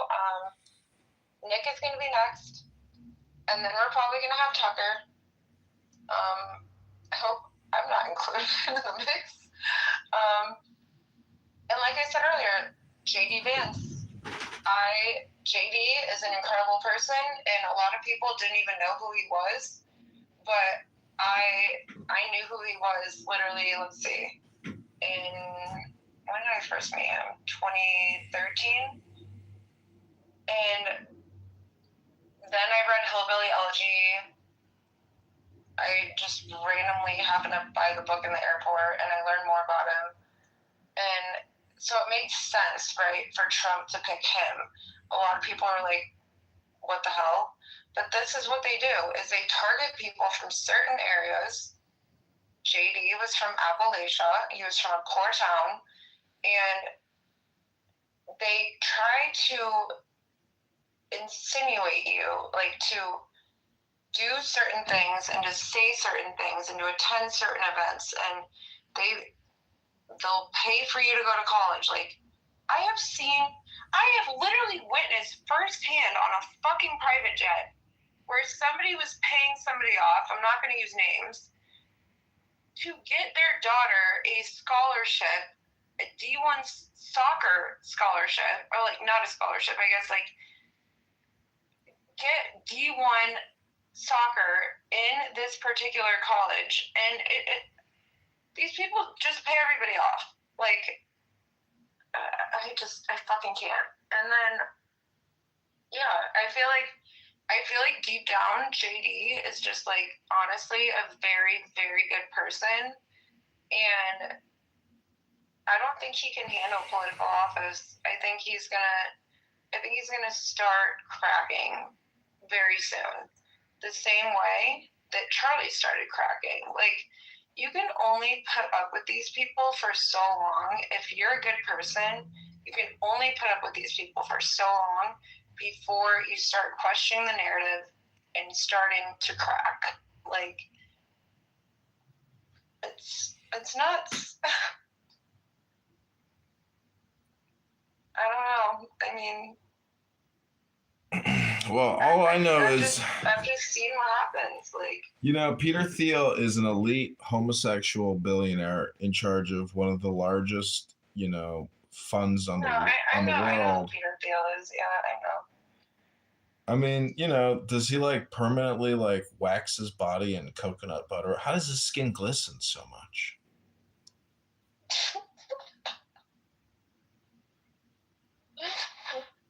I mean, I haven't looked up any recent photos of him, but like, is it glistening? There's like a photo of him. His skin is so oily. It's like so. Wait, hold on. I'm looking. I don't know what he does to his skin, but it like looks very strange. I mean, he does have good skin. I haven't looked at any recent photos, but I mean, it kind of looks oily though. Like, not really like glistening. It just looks oily. I think maybe anybody, like, if you photograph somebody who's sweating, like power walking, but I don't know. I mean, I think we need to start doing investigations on these people. And like, unfortunately, like I mentioned earlier, like a lot of these people are just so protected by like deals and like acts and like amendments that like nobody knows. Like, even my friend who flew on Jeffrey Epstein's plane with Jean-Luc Brunel, like when she was 17 and went to the island and all that stuff, like she didn't even know about the sweetheart deal with Alexander Acosta. Like, I don't know. Like, but Palantir needs to be shut down. I think Tether. Okay, so let's talk about Tether, right? Are you familiar with Tether? No, not really, no. So it is they call it a stabilized U.S. cryptocurrency. So it's backed by the U.S. dollar. And what they're trying to do is they're trying to go from USD, right, U.S. dollar, to USDC, which is U.S. dollar, like with the cryptocurrency, to USDT, which is U.S. dollar connected to Tether. Mm-hmm. Tether also funded the ballroom destruction on the East Wing, the $400 million ballroom, right? And they're also like, so it's three guys, and like, to me, it just looks like a weird like Ponzi scheme. Like, it doesn't even look like a real company. And they funded the destruction of the ballroom along with Larry Ellison to build the fucking data center that's 5 stories underneath the East Wing, and that's why it is $400 million. Like, You know, I read they're going to build 5,000 more data centers across the U.S. I'm like, Jesus, like and they're huge. They're huge facilities. It's like, what are they going to use them for that they can't already do that they're doing? Like, what are they anticipating that they need to build so much, inventory for? Monitoring us. But Like, but everybody's already. They're starting to roll out. Like electronic IDs, and so they're gonna need to monitor us very closely with that. And then, in terms of, I think really a lot of it has to do with TikTok, like. Maybe, but I don't understand. Like, I just don't. Like, I mean, when China owned TikTok, right? Like, I could say whatever I wanted on TikTok. However, tell me why the day that Larry Ellison purchased TikTok, my account was just immediately shut down. I didn't even get a warning. And then I created a new account, and I got a warning before I even like went live, and was like when I would go live, I would always talk politically, and that was usually my main prompt. And so the day that I got a new account, when my old account was shut down, then I got a warning before I even go live, like before I even have any activity on this account. I haven't even posted anything, like commented on anything, like stop monitoring me. Well, a lot of stuff is just like automated spam. Like, I have accounts that go down all the time, and I have to, recertify with a telephone number, and they still delete the account. Like, it's like whack-a-mole. But I have so many accounts that even if I lose one, it's like I don't give a fuck. I just have so many accounts, but a lot of. I mean, I honestly don't like. I'm not trying to be an influencer, right? Like, I'm in tech. Like, I don't care, but. Well, I'm a shit poster. I shit post probably like more than anybody that I know of in Chicago. Like, I just like to have a platform, because I haven't been attending like a lot of events like the way that I used to, like charity events, and like, I mean, it's a Friday night, and like one of my girlfriends was gonna come over and we were gonna watch a movie, but she was like, I'm really tired, I'm just gonna go to bed. And I'm like chronically I'm scared to go to large scale functions because, I mean, for example, like, again, it's gonna sound crazy, but I was out walking my dog the other day, and right now, so my parents took my dog, and like this was when like everything weird is like going on with my phone, and like Apple was like, go to the police. Okay, what the fuck are the police gonna do with my phone? But I can't get a new phone every 2 weeks. Like, that's insane behavior. And then so I'm out walking my dog, and I'm taking him to the dog park, which is like in Lakeshore East, and somebody jumps in front of me and starts taking a bunch of photos of me. Like, I don't feel safe. Like, especially not having a gun. Like, I don't feel safe. And I don't know what to do.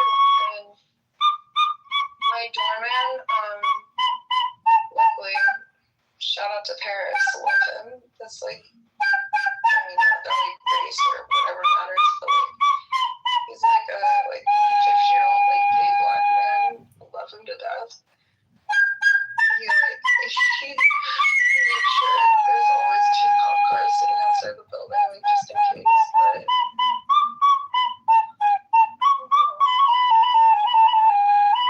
I'm just gonna keep speaking my truth, and I don't know. Well, I have a magic flute here. I was just playing it. Do you want to hear a song? I'll dedicate it to you. You what? I have a flute here. Wait, my mom used to play the flute, and I was messing around with like her old like vintage flute. Like, maybe a few months ago. Do you have it at home? No, I don't have it here. It's at my parents' house. Oh. It's a fun flute. It's beautiful. I mean, it's handcrafted. I don't know what country it's from, Wait, but play a song. Play a song.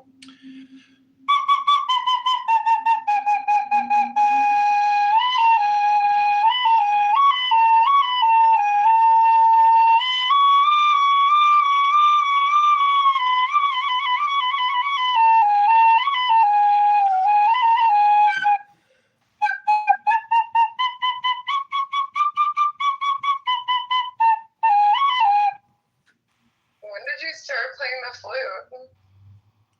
I guess when I bought this thing on eBay, When was that? I don't know, probably 5 years ago. Oh my god. My family is so musical.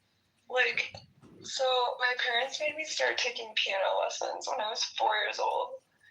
And maybe this is where I get like the extremism where like everything I do, and my parents told me over and over again, you will not do or like commit to something if you're not going to be number one. And I mean, that goes back to horses. Like, it goes back to basically everything I've ever done. Horses, golf, like, I don't know. And piano, my grandma she just passed, but she was a concert pianist, and she taught my brother and I piano starting when we were 4 years old. My brother was 3 and I was 4, and she would literally like scream at us and be like, arch your hands like you're like holding a tennis ball on the keyboard, like.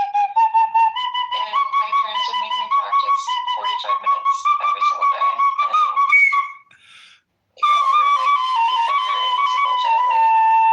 But then I got too busy with horses and I stopped like having the time to practice. But now I don't have a piano because like obviously I can't fit like a baby grand in my apartment. I have a 1-bedroom apartment, but I miss it. I don't know.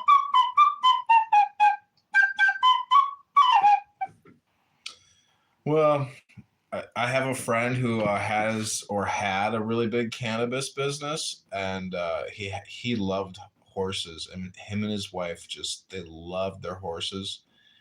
They spent so much time and money, and they just really enjoyed that horse lifestyle, driving up to the canyon in not what's next to Redondo Beach? Pacific? Not it's not Pacific Is it Palisades. Manhattan Beach? No, further south. What the hell is it called? Pacific Palisades? No. Anyways, Huntington? no, it's not that. Anyways, Huntington is right next to Redondo. yeah. Anyways, I'm just saying I went to an amazing horse farm, like felt like a different planet, like Jurassic Park in like a wilderness mountain, south of Los Angeles.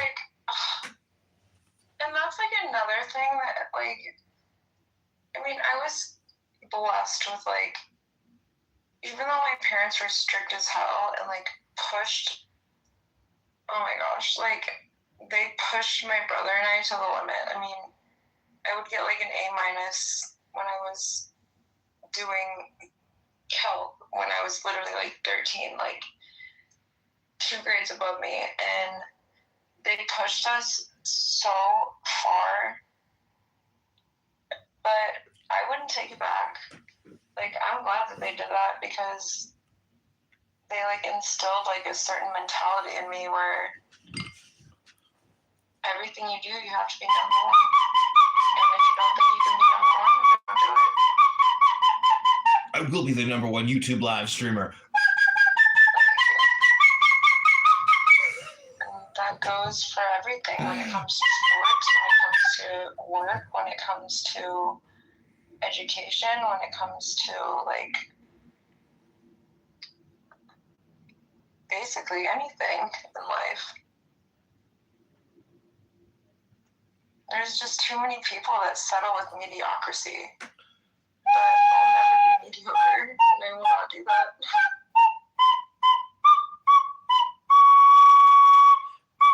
Can you hear me? Yeah, I can hear you. Well, what are you gonna do this weekend? So one of my friends is coming to visit from Michigan tomorrow, so I'm gonna spend the weekend with her, and then she's leaving Monday afternoon. But I feel bad. Like, I haven't even really planned anything yet. I should probably, like, at least make some, like, dinner reservations or something. What are you doing? Probably creating AI videos. I mean, you know. Oh my god. Dude, what are some like prompts that I should put in? Give me like 3. Give me one good prompt. What should I put in? Or give me 3 actually. I'll do it right now. Prompts for AI? Yeah, for my sitcom. I mean, like I said earlier, I'm not gonna push that for you because I think it's a bad idea. Especially like if you're running on Republican policies, like, and in the 16th congressional district, there's a lot of older people there, right? There's like a lot of farmers. There's like people that don't want to see fucking AI videos. Like, Well, it's too late. I just cast what you just said into a video. stop. I just literally everything you just said. I wrote it into it as you were saying it, except for the part about the old people of the district. But I'll send it to you. You'll laugh at it because I cast it in a news format, not because it's political. So I put it on the news. You'll see it. You'll be like, oh, that was me. I created that. You know what is so interesting in terms of AI? So like, I was at a networking event recently. And before I forget, wait, so my ADHD brain is like going crazy because I didn't take my Adderall today. Wait, how did you find me? Instagram. Oh, just like an Instagram post? I have no idea. I looked at my messages or I liked you somehow and I have no idea. I looked at your profile and I messaged you or you messaged me. I'd have to look at the message string again. I don't know. It's weird. Like, I'm not active on Instagram and I get like literally 1 million views a month. Like, it just like doesn't make sense to me. It's also creepy. Oh, I messaged you. I wrote fire to one of your stories. Oh yeah. Wait, where was I going with that? What was I gonna say? Wait, say what you just said. Because you were asking me how did we come into contact with each other? No, prior to that, because I pivoted and I said that, but I don't remember what I said before that. I don't know. I can't remember. You were talking about AI, I think. Oh yeah. Okay. Oh, the conference you went to. Sorry. Oh my god, I need to stop working so much. Okay, so I think that, and like I said earlier, I think that people need to start practicing more like responsible AI because when I went to this networking event at the end, and these are all like high level executives with like IBM, ServiceNow, Microsoft, Oracle, like Big 10 people, right? And this was maybe a month ago. And at the end, they had 3 different like groups of students that were like presenting their businesses, right? Like they weren't necessarily okay. So the one from MIT was a full-on startup, but this one from Stanford, which I thought was the most interesting, they'd already gone through Series A funding, and I don't know if you're familiar with like venture capital and everything like that. Every guy I've ever dated is like a venture capitalist, so pretty familiar with it. But like, okay, so they'd already gone through like Series A, and they straight up found what they think to be a cure for cancer through AI, and it is a way that they can take. Oh my God, I have Gotta no clip that one. It's like a way that they can take, like, before you go into chemo and you're like trying to do blood work, they can take your blood work. The blood work put it scam on again. And the blood work It scam. was like a glass Here we go. slide essentially, and then This chick is like an AI investment into a microscope feeder where they scam. were able to see how they could attack the cancer cells. But at this point in time, like, obviously this is huge, right? Like, these people She are puts very out thirst smart. traps on Instagram. And And then I there fired were it, and then students somehow from she Stanford, messaged me back. that were still students, and then there was one who was a surgeon who was involved, but he was still very young. He was like mid-30s, and they presented this like over the course of like 30 minutes. And at this point, like, are you going to sell your company? Like, responsible AI to me is like not selling out to a company like Novartis. My uncle's an executive at Novartis. Novartis is a cancer research company. They're full of shit. I'm just gonna say it. I hate big pharma. I hate people that are trying to keep cancer cures from us in order to support big pharma and fund them and everything else.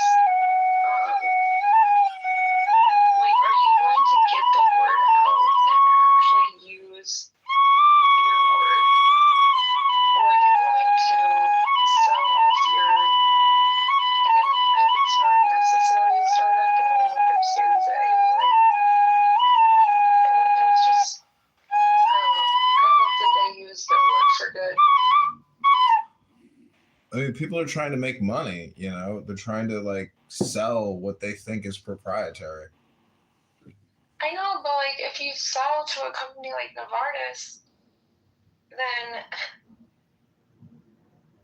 they're just gonna take advantage of it. They're gonna erase it all, and then you're gonna get like a big payout. I guess it's all playing the game, you know, but like, what about everybody that's like dying of cancer? Like, we have already found so many cures, but it's not being released. Like, You know what's amazing about people that are dying of cancer is that they still love chocolate. they what? They love chocolate. They love chocolate? I had a vending machine in a cancer ward at a hospital that I bought off of Craigslist. It's so fucking random. And they were my number one customers. They were sitting there dripping out. Everybody in there looked like a ghost. And when I would come in to replace the chocolate, I was just like, I can't fucking believe this. This is like a death ward. Holy shit.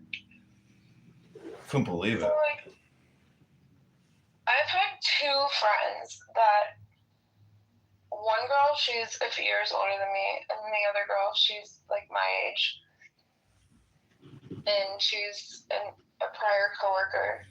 And they both are like dying of breast cancer. And it breaks my heart. Like, it's really sad. I know a girl that had mastectomies, and she's the biggest screamer and yeller. She's so angry. She's so liberal. She's so technical about everything, every word. She's such a know-it-all, and she's just the most angry person. Always screaming. What does that have anything to do with cancer? Well, I think there's like a mind-body relationship between like the development of cancers, meaning that these girls. I'm just saying that stresses cause cancers, you know. Okay, so one girl, ironically, so my ex-coworker, she was a fucking nut job. Like, working in textiles for 10 years, like I don't even know how she kept her job, because she lived with another one of my coworkers, and right before a conference that was hosted in our town, she asked my coworker my coworker Megan. So this girl, I'm not gonna give her name. Like, she asked her for Molly right before her presentation in front of like 500 people. What the fuck? Like, I mean, I've never done Molly or like ecstasy, so like I don't know like how it really affects your brain. But like, who wakes up at like 6 o'clock in the morning and it's like, hey Megan, do you have Molly that I can do before my presentation in front of all of our like executive leadership team? What on earth?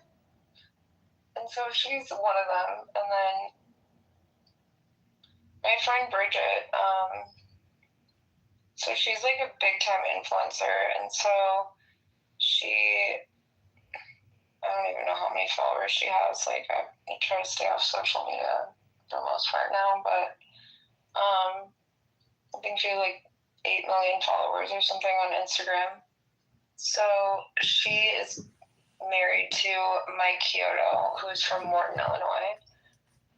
And my parents are friends with his parents, but she is a wonderful, wonderful person. And I don't know, so she like rang the bell, like, so you ring the bell when you're cancer free, but they like think it's coming back now, and I don't know, just breaks my heart. Yeah, I watched my aunt and uncle both pass on from cancers, and you know, it's not. It's brutal watching the body, you know, die. But even when the will is so strong, like the personality is so strong in a decaying body, but at the same time, there's like tremendous suffering and, you know, anger, a lot of anger and frustration. Well, like, also, it's not even just like cancer. Like, we need like healthcare reform. And for example, my grandpa, my mom's dad, had a heart attack when he was only, let's see, so he passed when I was 16. Him and my grandma had my mom when they were young, and they came over from Germany. He was early 60s, and so he passed, and it was because the top heart surgeon, literally the top heart transplant person in the entire United States, who worked in Northwestern Hospital, put his heart transplant in upside down. And to this day, he has the record blood loss. There was an article about it. Long day of having to handle other people's energy all day. I tried to stay away from that, but somebody told me. They said it was like a bathtub full of blood because they put his heart in upside down. Like, are you fucking stupid? They put his heart in upside down. What the fuck? Even my brother. How's that even possible?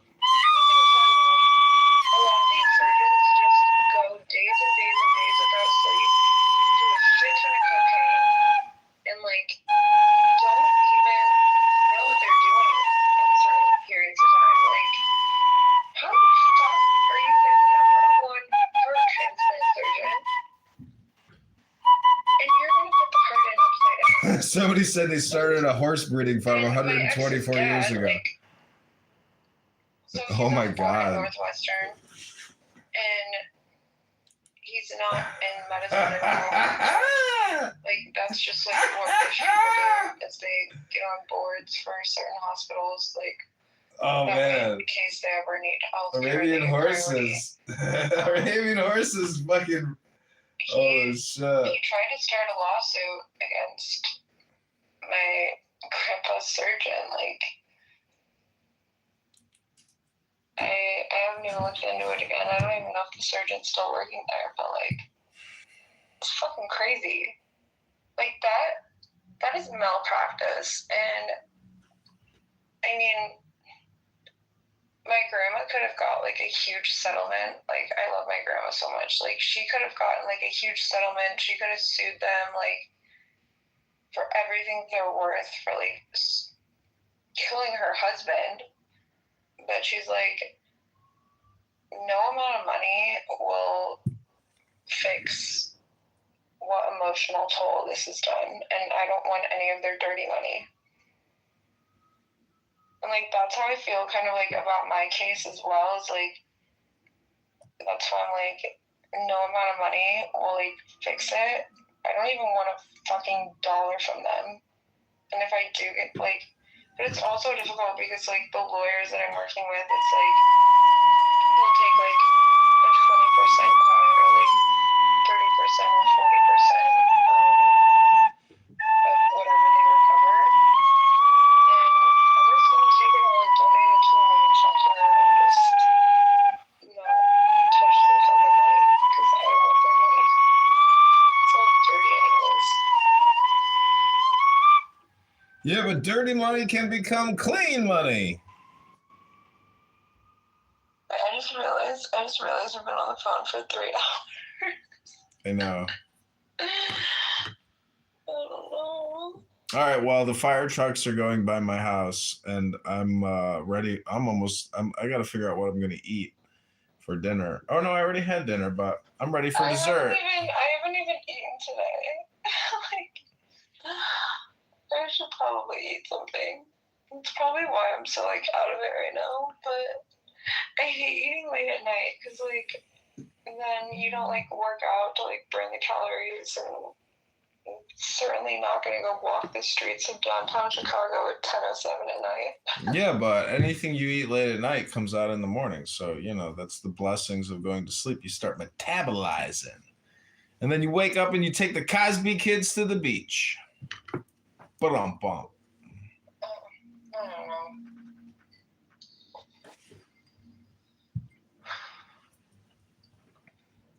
I'm going to find a phone charger. You need to find a what? I'm plugging in my phone charger. Oh, my other phone actually just died.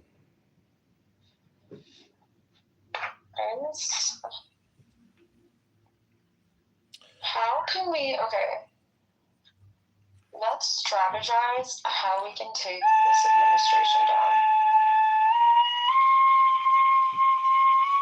I want Pam Bondi out of office. I want Cash Patel out of office. I want Paul Zamboy out of office. I mean, you might not agree with this, but I want Donald Trump out of office. We also need to, like, She wants Donald we Trump were out of talking about office. term limits earlier, right? Like, why the fuck is everybody running our country? Why are they in the 80s? Like, you are senile, sir. Go to your nursing home. Like, Well, do you think you're living in the 80s? what?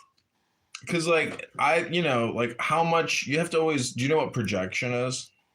What do you mean living in the 80s? No, I'm saying that they're 80 years old. Oh, I thought you meant the 1980s.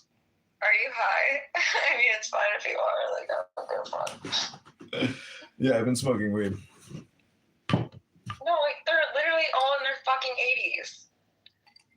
Like, Biden was horrible. I think a lot of Biden's speeches were completely AI, to be honest. I noticed in one AI, like, interview, the American flag was, like, kind of like, I don't know, it's like glitching and like moving back and forth. Like, I study things so closely. And so, first of all, Biden was a mess. Trump, in my personal opinion, is, since he got involved with Israel, is a mess. And they're all old as shit. Yeah, but this Like, is the succession of the generations. This is how politics and succession of command goes down like, in the government. Obama was the youngest president. And, I mean, I know you have to be 35 to run for president, but, like, so if there is a age restraint on how old you have to be to run for president. So Congress is 25, right? And then to run for presidency, it's 35. Why the fuck don't we have age limits? Like, cap it at least like 65 or 70. Like, you have no business running the country. And here, I'm gonna send you a photo of Trump without his fucking makeup on. He looks like shit. And this is an old photo of me, and he looks horrible. I caught him walking off the golf course at Mar-a-Lago, and we were speaking. Also, he is a creep, like. And once I started hanging out there, like, he just would always be like, "Put her on stage."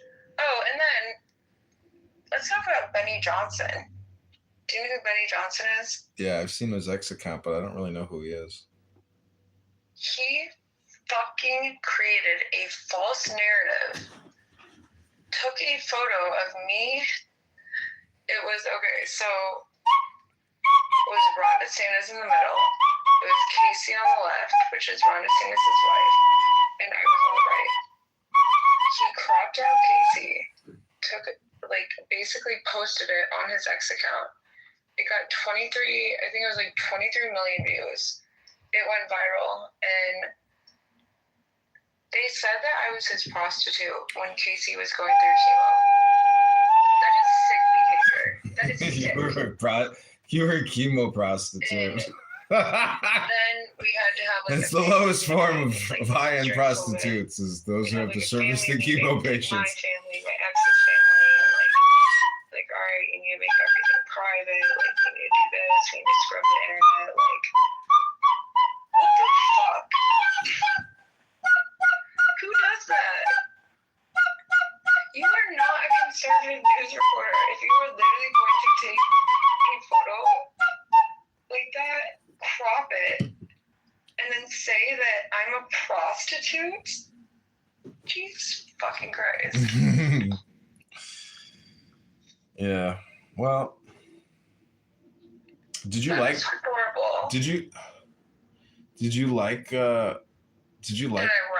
you like Mar-a-Lago? Because my dad's been there, and he had some funny stories about the place.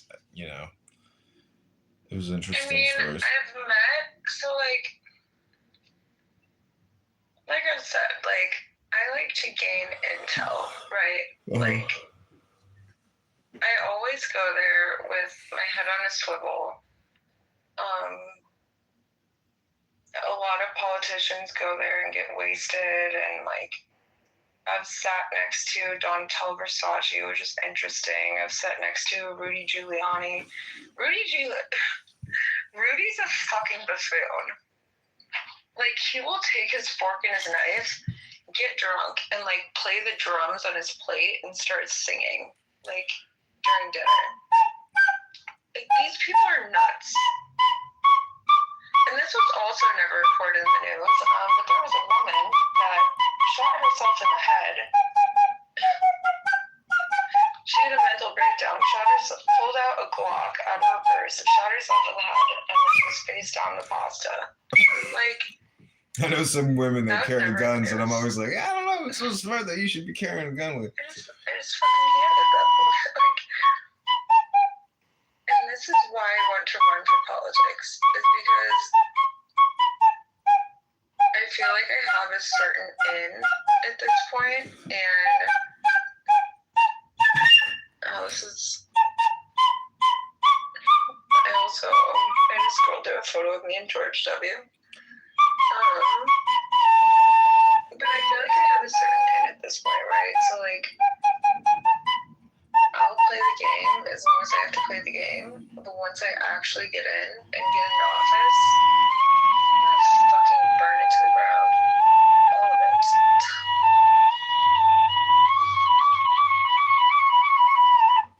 Literally all of it. What are you, Nero? Are you like gonna burn Rome to the ground? What's the point? What do you mean? Wait, okay, so hold on, I'm sending you the photo I was looking for. Look And so this was before, when was this? Oh, this was 4 years ago before I got like Botox and like, I mean, I'll be honest, I get like Botox and fillers and everything else. But this was prior to that. And this is me and my friend at Wine, Women, and Shoes in Mar-a-Lago. And look how fucking old he looks. I just sent it to you.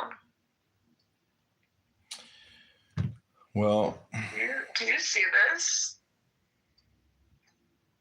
Like, Donnie, where's your fucking makeup, bro? he looks fine there. What are you talking about? He's got all his teeth. That's more than I can say for some people I know. I know, but like, he looks drastically different, like, all the time. And then people will look at, like for example... All right, we're going to hard out of this podcast. Completely different. It's weird. Like, I feel like he looks different every time I see him. Like, oh, here's me and my pillow guy. This is my Andy Warhol night. A completely unsolicited phone call. I'll call you. Don't call me. That's the name of this podcast tonight. I'll call you. Don't call me. That somebody's fire alarm is going off on my floor right now, and it's driving me insane. Oh my God, that sucks. Dude, that's cool. You know, I bought the Pillow Guy pillows and I couldn't believe it, but they were like 1/4 the size of a pillow. And I felt like, oh my God, I got scammed by the Pillow Guy. Wait, this is the event where they took a photo of me and Ron and Casey, and yeah, then I was the prostitute. Wow. Wait, do you hear this? Yeah, that's crazy. That fire alarm is so loud. Maybe you got a fire in your building. Fuck. No, then. Is it the Also, hall? Is like, it in the hallway? Also, why did my fire alarm not go off? Is it the hallway or is it somebody's unit? It's not the hallway. It's like intermittent. But like that's what happened to my fire alarm, and that's why I didn't wake up. Like when my kitchen was on fire. The fuck? Oh wait, this is the video. Wait, it's still going on. Maybe I should look into this. Wait, but watch this video. This is horrible. Oh my god. Is there a fire? Like, for real?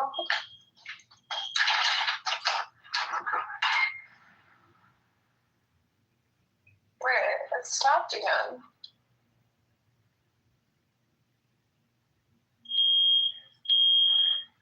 Oh my gosh. Fire. Oh, no, it's just in somebody's apartment and they have the door open, but it's like super fucking loud. 1 second, let me check on them.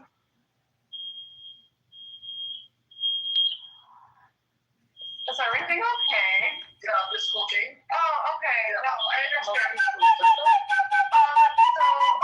this is crazy, but I was cleaning the other night and like I turned the gas on and I woke up in the middle of the night and the maintenance guy was like literally over me.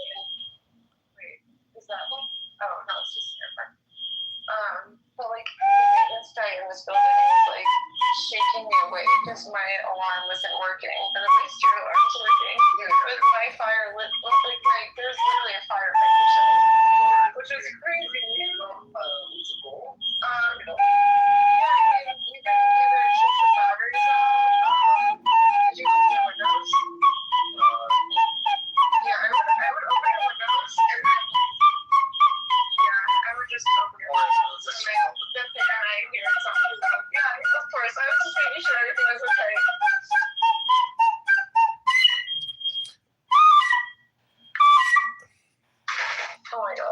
Wow. Why doesn't he like? Why did he like not take precautions not to trigger it? I don't fucking know. He's like, so there's like a lot of,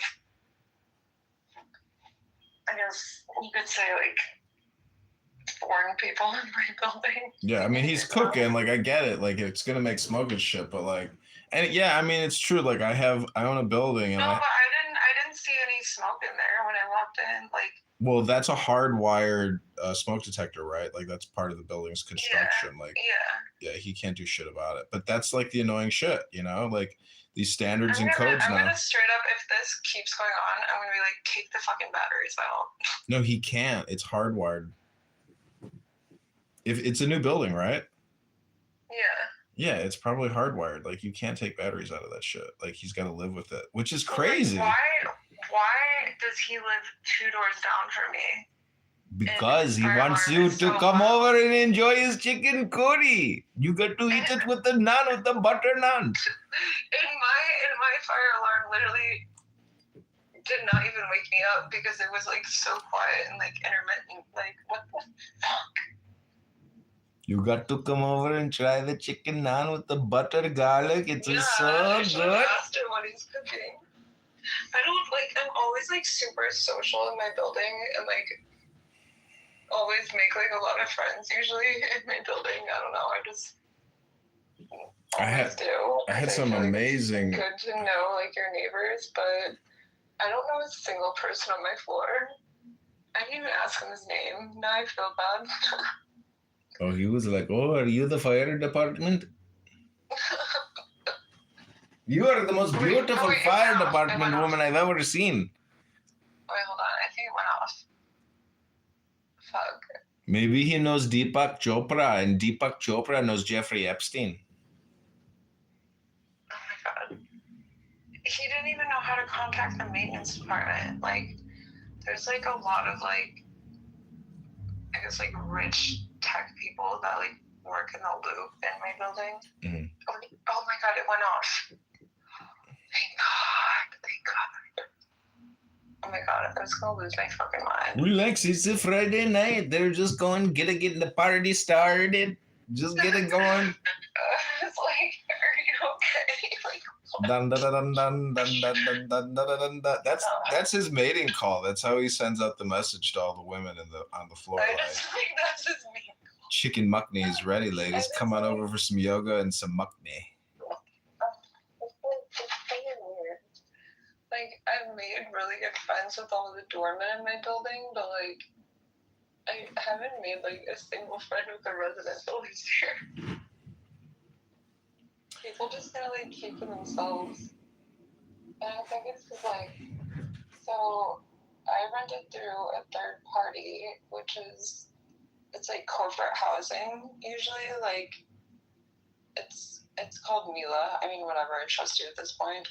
And a lot of it is corporate housing for like people that like, for example, like work at Microsoft or Aon or like something like that.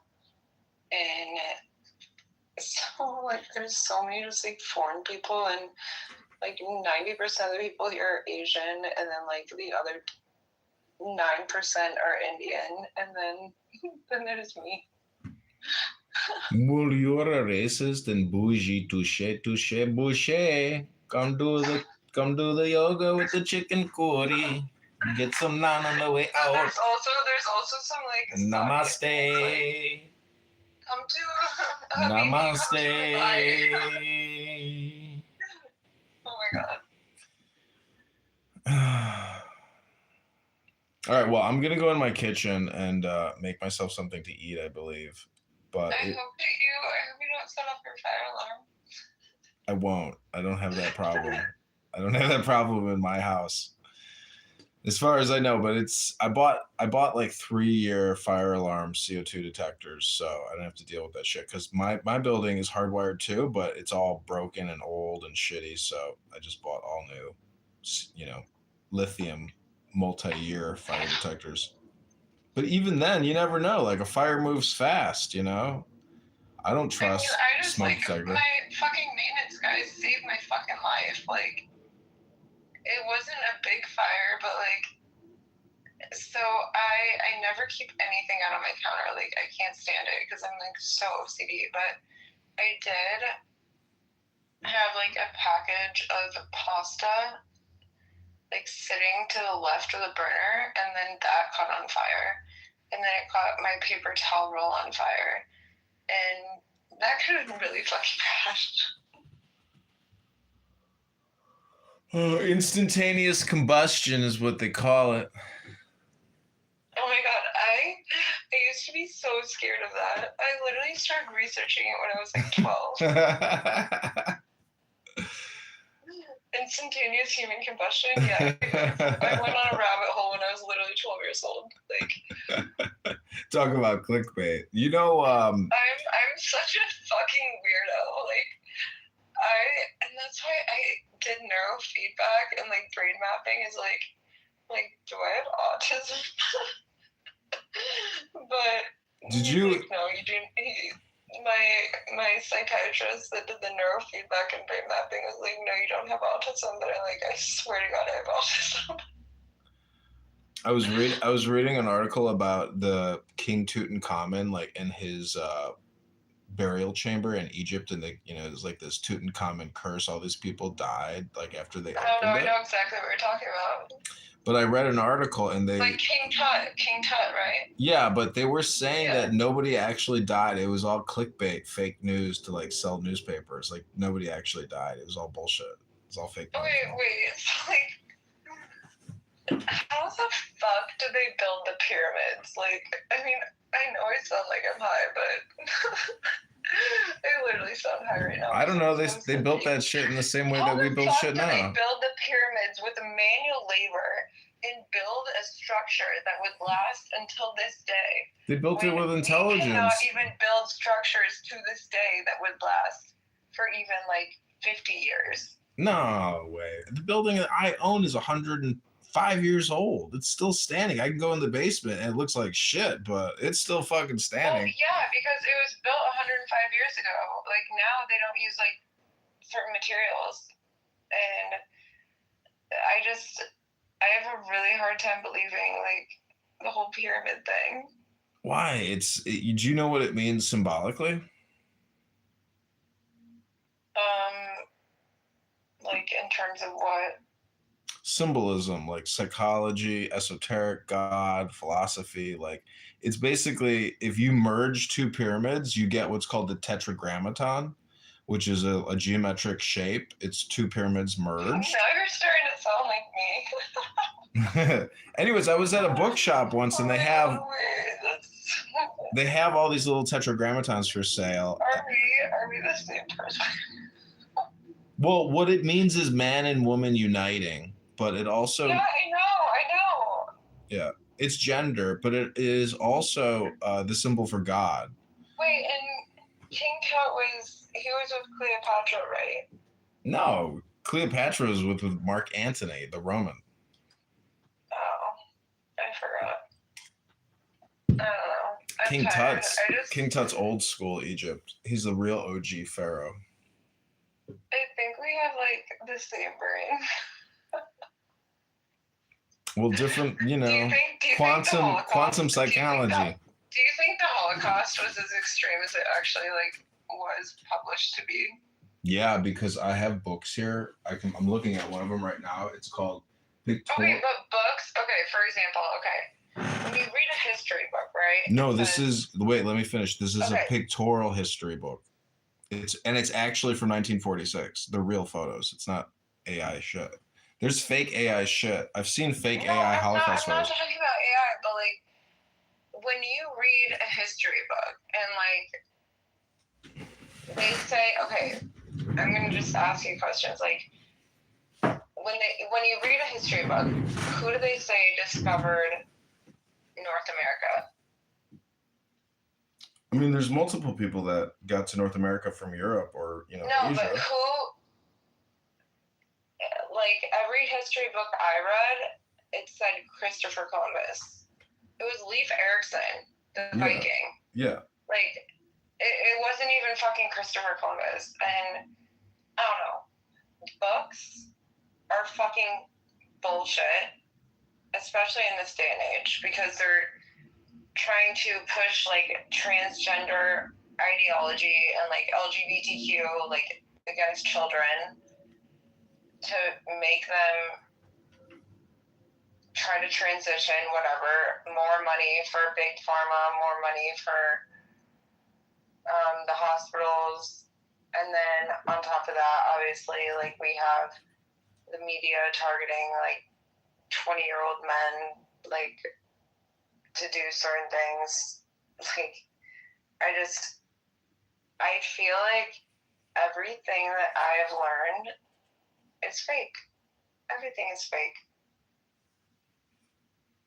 Well, war is real. I mean, I'm looking at a real history book with real photos and dates when hundreds and thousands of people died as a result of bombings and attacks. So, I mean, no, like obviously there was like World War II, right? Like my great grandma, like, and my grandmother, who lives with my family right now, was there during World War II in Dornstadt outside of Munich. Like, no, that was real, but like, I don't know. well, see, it's the publishing industry. The start of the Israeli agenda, where like,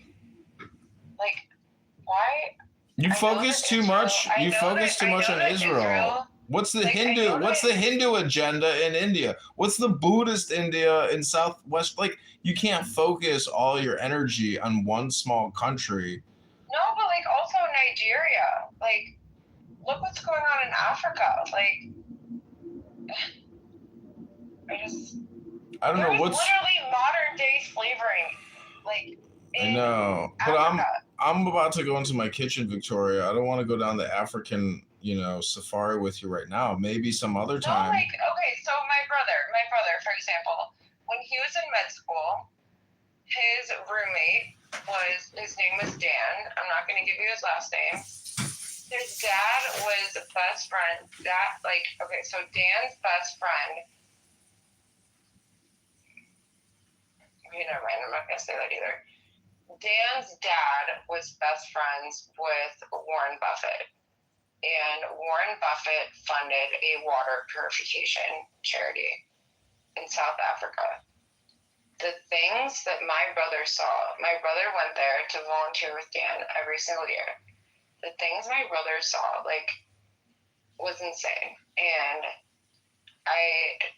yes, they would go on, like, nice safaris and shit like that, like, rich people shit. Like, I actually, like, during my brother's third year of med school, I was like, hey, can I go to Nigeria with you this year? And he's like, absolutely not. It's not safe for you.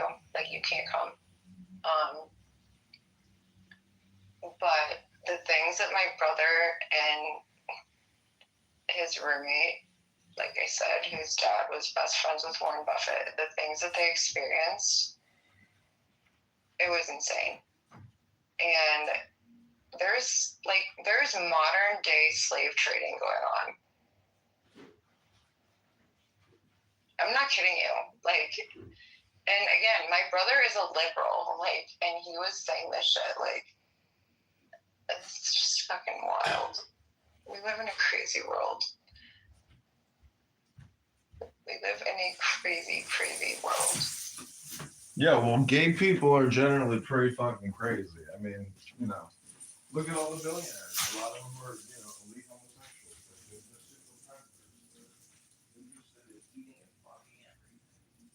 Well, again, I think it all boils down to the fact that, like, when you have a lot of money, you can afford and you do weird shit.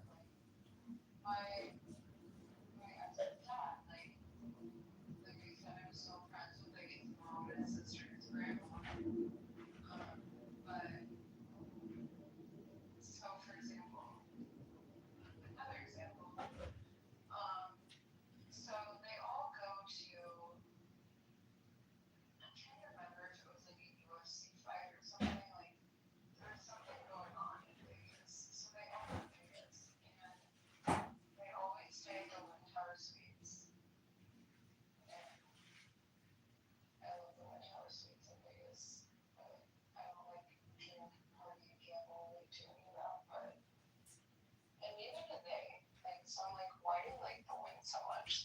also be studied. Like, if you also don't drink, party, or gamble, like, why the fuck are you here?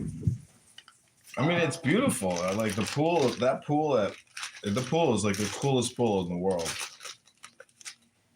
No, it's not that cool. Really? It's beautiful.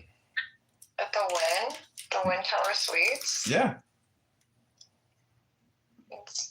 The Cabana Club or whatever they call it.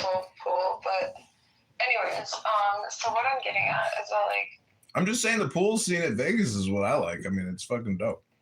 so the story that I'm saying, okay, so they bring their driver there, right?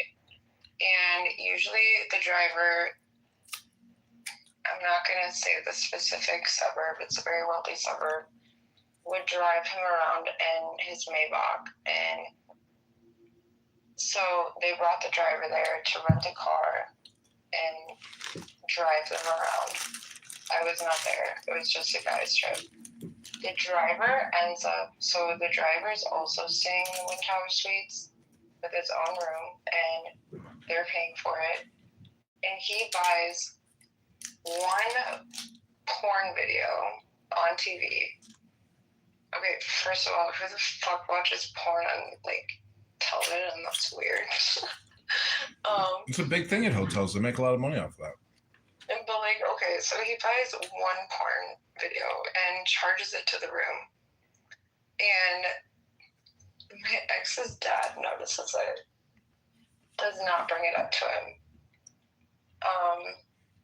3 months later, like, he had a plan, and 3 months later, he says, hey, I need you to come pick me up. It was 1 o'clock in the morning in downtown Chicago. It was literally, like, I think it was, like, January at this point. So obviously freezing cold, like, literally, like, 0-degree temperature. And he's like, hey, I need you to come pick me up. So his driver comes and picks him up in the Maybach, and he puts in an address. He's like, hey, I need you to take me here. And it was an abandoned strip mall, like, in the middle of nowhere. I don't even remember. I would have to, like, maybe it was Orland Park or something, like, I'm trying to remember. And so they get to the abandoned strip mall at, like, 1 o'clock in the morning. And my ex's dad says, take off all your clothes and give me your phone and give me the car keys and get the fuck out of my car. You disrespected me 3 months ago. I know what you did. And I'll never talk to you again.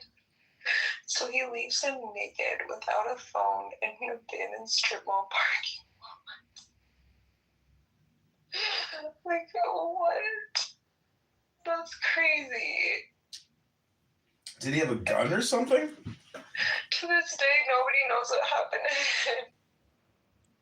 He also, like, apparently dinged up, like the front right side of the car when he was driving it one time. But I don't know. Well, great story, Victoria. I mean, nobody. Tell me again in 10 minutes. Wow. And nobody's been in contact. Uh-oh. He's stuck at the strip mall.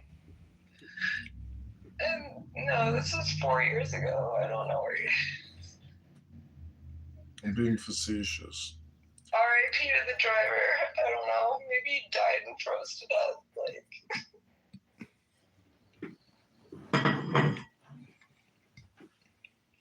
So what's your campaign promises going to be when you run for mayor, Victoria? Like, in terms of policy? What are you going to tell the people? Well, I have to have a certain agenda, right? Like, so in Chicago right now, every single fucking day, it's fuck ICE, like, all these protests, like, I'll be on a work call, like, on a Zoom call, and all I hear is people chanting in the streets, like, thousands of people, and I'm like, Go home, get a job, like be employed. They are literally paying children to go out to these protests in high school. It's nuts. So I think the Renee Good and Alex Petty thing, I think that they were paid actors, and I think they're still alive. I don't believe in that shit. Alex I think that was Petty. to create Oh controversy. no, they're gone. They got their heads blown off. I've heard different stories. I think they're all paid actors, and like. No way, that shit's real. So they're really doing shit. There's like, okay, so like there's peaceful protests, right? And then every single protest that is not peaceful, I truly think that the government is involved, and Antifa, shout out to George Soros, and I think they put people in these protests in order to create chaos, in order to instate martial law, in order to maybe take away our First Amendment right to protest. But also, like, protesting doesn't do fucking shit. What are you gonna do? Just hold a sign on the side of the road and think you're gonna make an impact? Like, contact your congressman, contact your senators, like, fucking call it. I don't trust any of them. I was gonna say contact the FBI, but I've already done that like 6 times and they haven't done shit. I think it is. I bought it on eBay. Like, do something to make a change instead of just like rioting in the streets. It's not gonna do anything. That is not a proactive way to make an impact. But I would run on, I would say immigration reform is extremely important. My ex-boyfriend took 13 years to become a U.S. citizen, and he was a professional hockey player and went to Princeton, and like he was a white guy, and why did it take him 13 years? And you go through like the H-1B visa lottery. Like there's so many. Wait, why didn't you just get married and get fast track it? Because I kind of saw him like he was my third boyfriend that we dated for like 8 years. I kind of knew it would last. So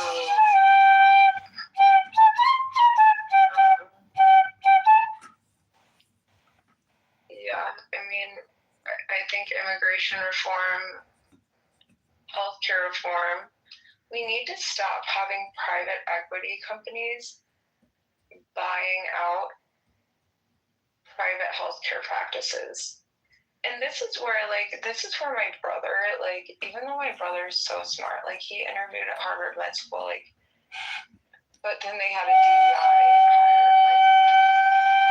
my brother was number 2 in his med school class. Number 1 was the kid that I told you about was Warren Buffett's dad's son, whatever. My brother was number 2 at like a great med school, and he interviewed at Harvard. Like he got an interview for Harvard, and they hired a black girl. I think she was number like 33. Of course they did. Okay. Get rid of DEI. DEI is fucking bullshit. And start hiring people that are best for the job. Shut the fucking black community up about saying, oh, I need reparations for this. Literally shut the fuck up.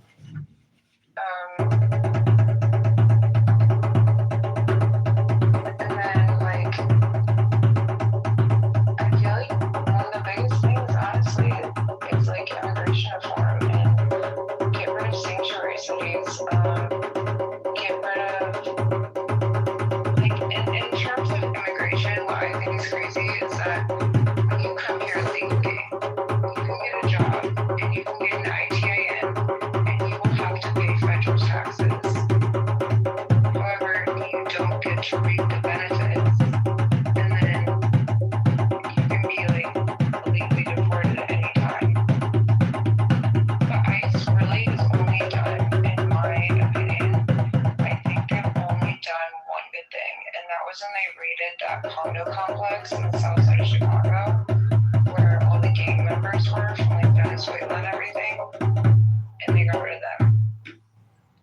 Yeah, that was a big one. They used a Black Hawk helicopter. I mean, yeah, that's pretty fucking sick. But like, outside of that, I haven't seen them do any good except cause chaos. And so Obama, right? Obama deported more people. And I remember, like, I mean, I was young at this point in time, like, and I wasn't, like, really into politics, but, like, I remember them being like, oh, Obama put people in cages, like, whatever. Like, okay, Obama, and I'm not saying I'm for democratic legislation, whatever, behavior. I hear that Chicago fire truck. But, like, at the same time, Obama was more silent about it. And obviously, ICE was still deporting people. He actually has deported way more people than Trump has. And he did away. I will give Obama this, even though I'm not democratic, but I will give Obama this, that he deported way more people and did a way better job than Trump has.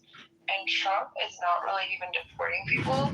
He's keeping them in facilities like Broadview, like, and just keeping them there and detaining them for weeks on end and using U.S. taxpayer dollars to fund the detainees, like, being in prison, essentially. Like, so that's ridiculous.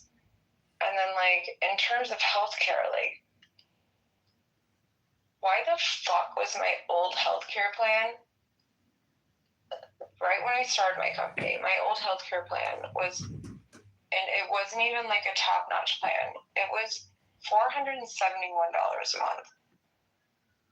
That's ridiculous. Yeah, that's a lot. You might as well. But then I started doing research, and so through and okay, so this is kind of illegal, but like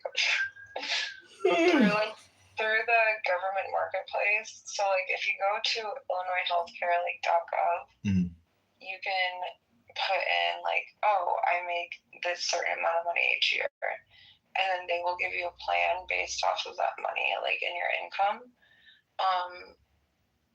But I haven't filed for taxes since I started this healthcare plan. So I definitely worked the system a little bit, and now I only pay $71 a month. But, and then we also need education reform. Like, a lot of, and I don't want to say like the dumbest people in our society, but like, a lot of the most unintelligent people in our society end up being teachers, and they're not incentivized to teach our children things because they're making like, I don't know, 50, 60K a year. Like, that's not a livable wage. And so they just don't give a fuck. So we have that also. And then, like, in terms of housing, like I also, like, I did have a problem with, like, everything that's going on with, like, SNAP and everything, and, like, I do have, like, a really big heart for, like, the south side of Chicago, just because I volunteered there for so many years. Every single time I would drive there to pick up Brooklyn, and I would pick her up, and we would go to the library, and I would tutor her, right? And, like, I would teach her, because, like, her mom was 26 years old when I first met her. Her mom had 10 kids with 4 different baby daddies, age 26. Like, so I have a big heart for, like, change in that community. But I don't even think that, like, gang violence is the biggest issue there.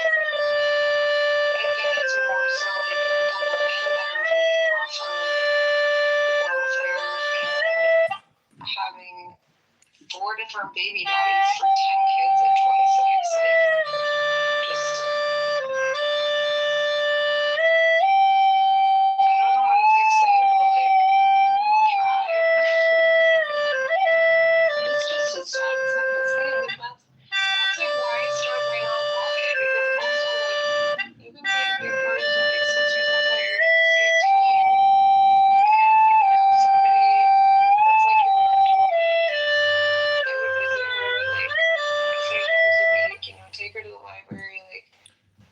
my God, Victoria. My heart, I was like, You gotta get on Clubhouse. You can't stop talking. You'll be perfect for Clubhouse. I thought I like had a stolen car. Oh, because they're gonna love you on I mean, Clubhouse, everybody Victoria. has a car.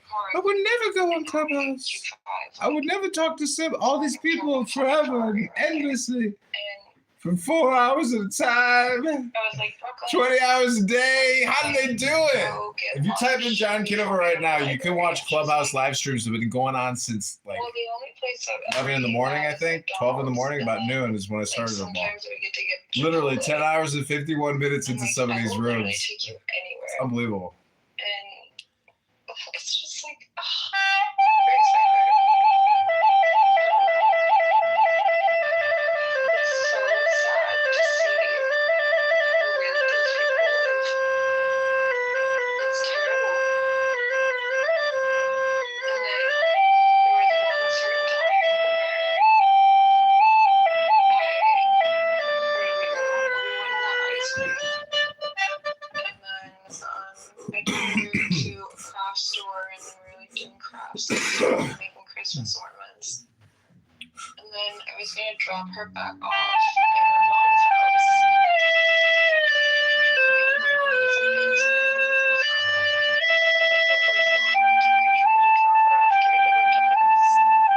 And then here I am at a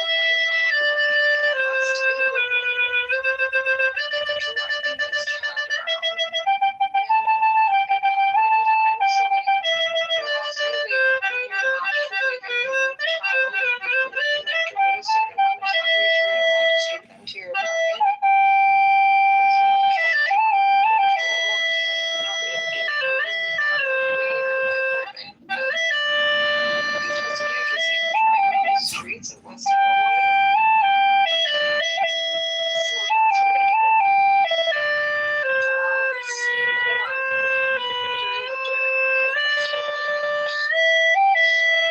It's just so sad to me. Like, no kid deserves that. And then all of a sudden, like, I don't even know. Like, I formed such a relationship with this girl, like, and all of a sudden, they just dropped out of the program.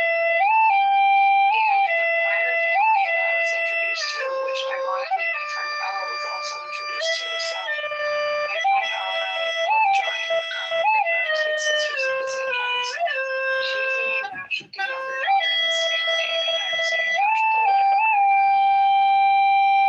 The day that I was supposed to go to their house, the older daughter was 14. She fucking killed herself. Uh-oh. That's sad. It was, I think, it was in West Garfield Park. Like, what the fuck is going on?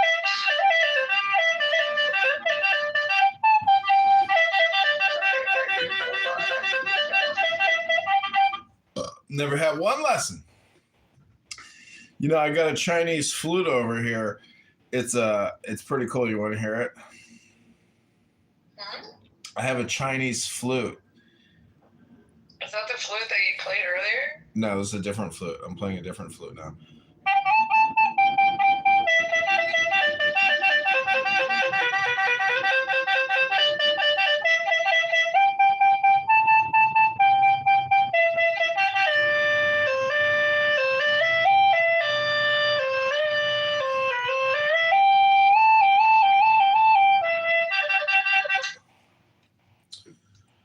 Nice. I miss playing an instrument. Oh, I love playing I feel music. like it's a good, like, honestly, I feel like it's a good outlet. Like, It's like magic. I feel like- It's meditation. I feel like my only, like, outlets for stress are, like, working out and Well, that's why. I mean, I have a library and I have a music room. So, like, I've specifically designated rooms as certain functions in my life. It's feng shui. What's your favorite book that you've ever read? My favorite book of all time, probably The Tao Te Ching by Lao Tzu. The what? It's a Chinese philosophy book called The Tao Te Ching by Lao Tzu. Interesting. Yeah, it's a very smart book. Wait, send it to me. It's a very smart book. Right, you're definitely high. It's fine though. No, it's true. Wait, send it to me though. It's a mystical. It's a mystical book. I would say my favorite book that I've read recently. I love Atomic Habits, but I also I love the book called The Art of Not Giving a Fuck. Yeah, that's basically what the Tao Te Ching is about. Meaning that you can account. One second, I have to text my mom back. They got an audiobook. Yeah, it's on YouTube. I can just send you the YouTube link of the audiobook.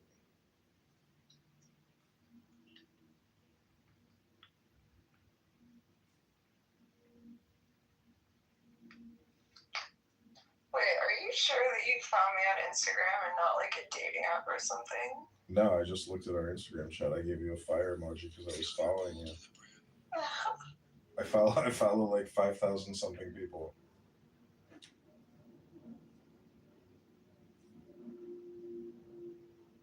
Yeah, that sucks. That sucks that that guy had to take that toilet off, but damn. Isn't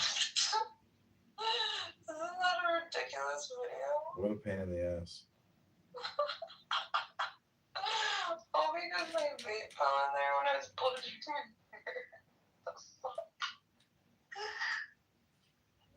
And sent it to all my friends that vape, and I'm like, if this is your sign to stop vaping, please vape right now. Holy shit, I just looked in the mirror and my spray tan is so orange. I look like Donald Trump. Yikes. Fuck, I can't believe I haven't eaten today because I should probably eat something.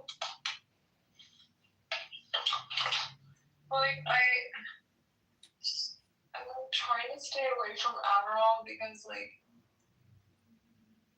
makes us sort of sleep, and I sleep in 3-hour increments. And I actually read recently that the most intelligent people sleep in 3-hour increments. And every single billionaire I've ever been around sleeps in 3-hour increments. And then I wake up, and then I'll start working or doing something productive, and then I fall back asleep, and then I'll sleep in another 3-hour increment. It's just weird. It's like a weird sleep cycle. I don't even fucking know. I'm putting you on mute while I'm gonna get off the phone shortly.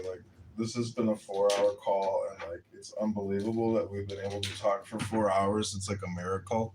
I don't think I've ever had a 4-hour call with anybody.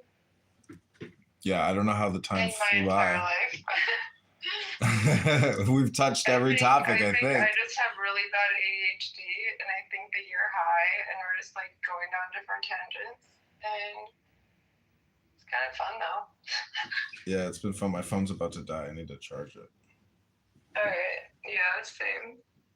Well, have a good night. It was nice speaking with you for 4 hours. Likewise, Victoria. All right, sweet dreams. I'll talk to you soon. Alright, bye. Okay, bye. Oh my God. Jesus Christ. I need some music. That girl needs Clubhouse. And Clubhouse needs her.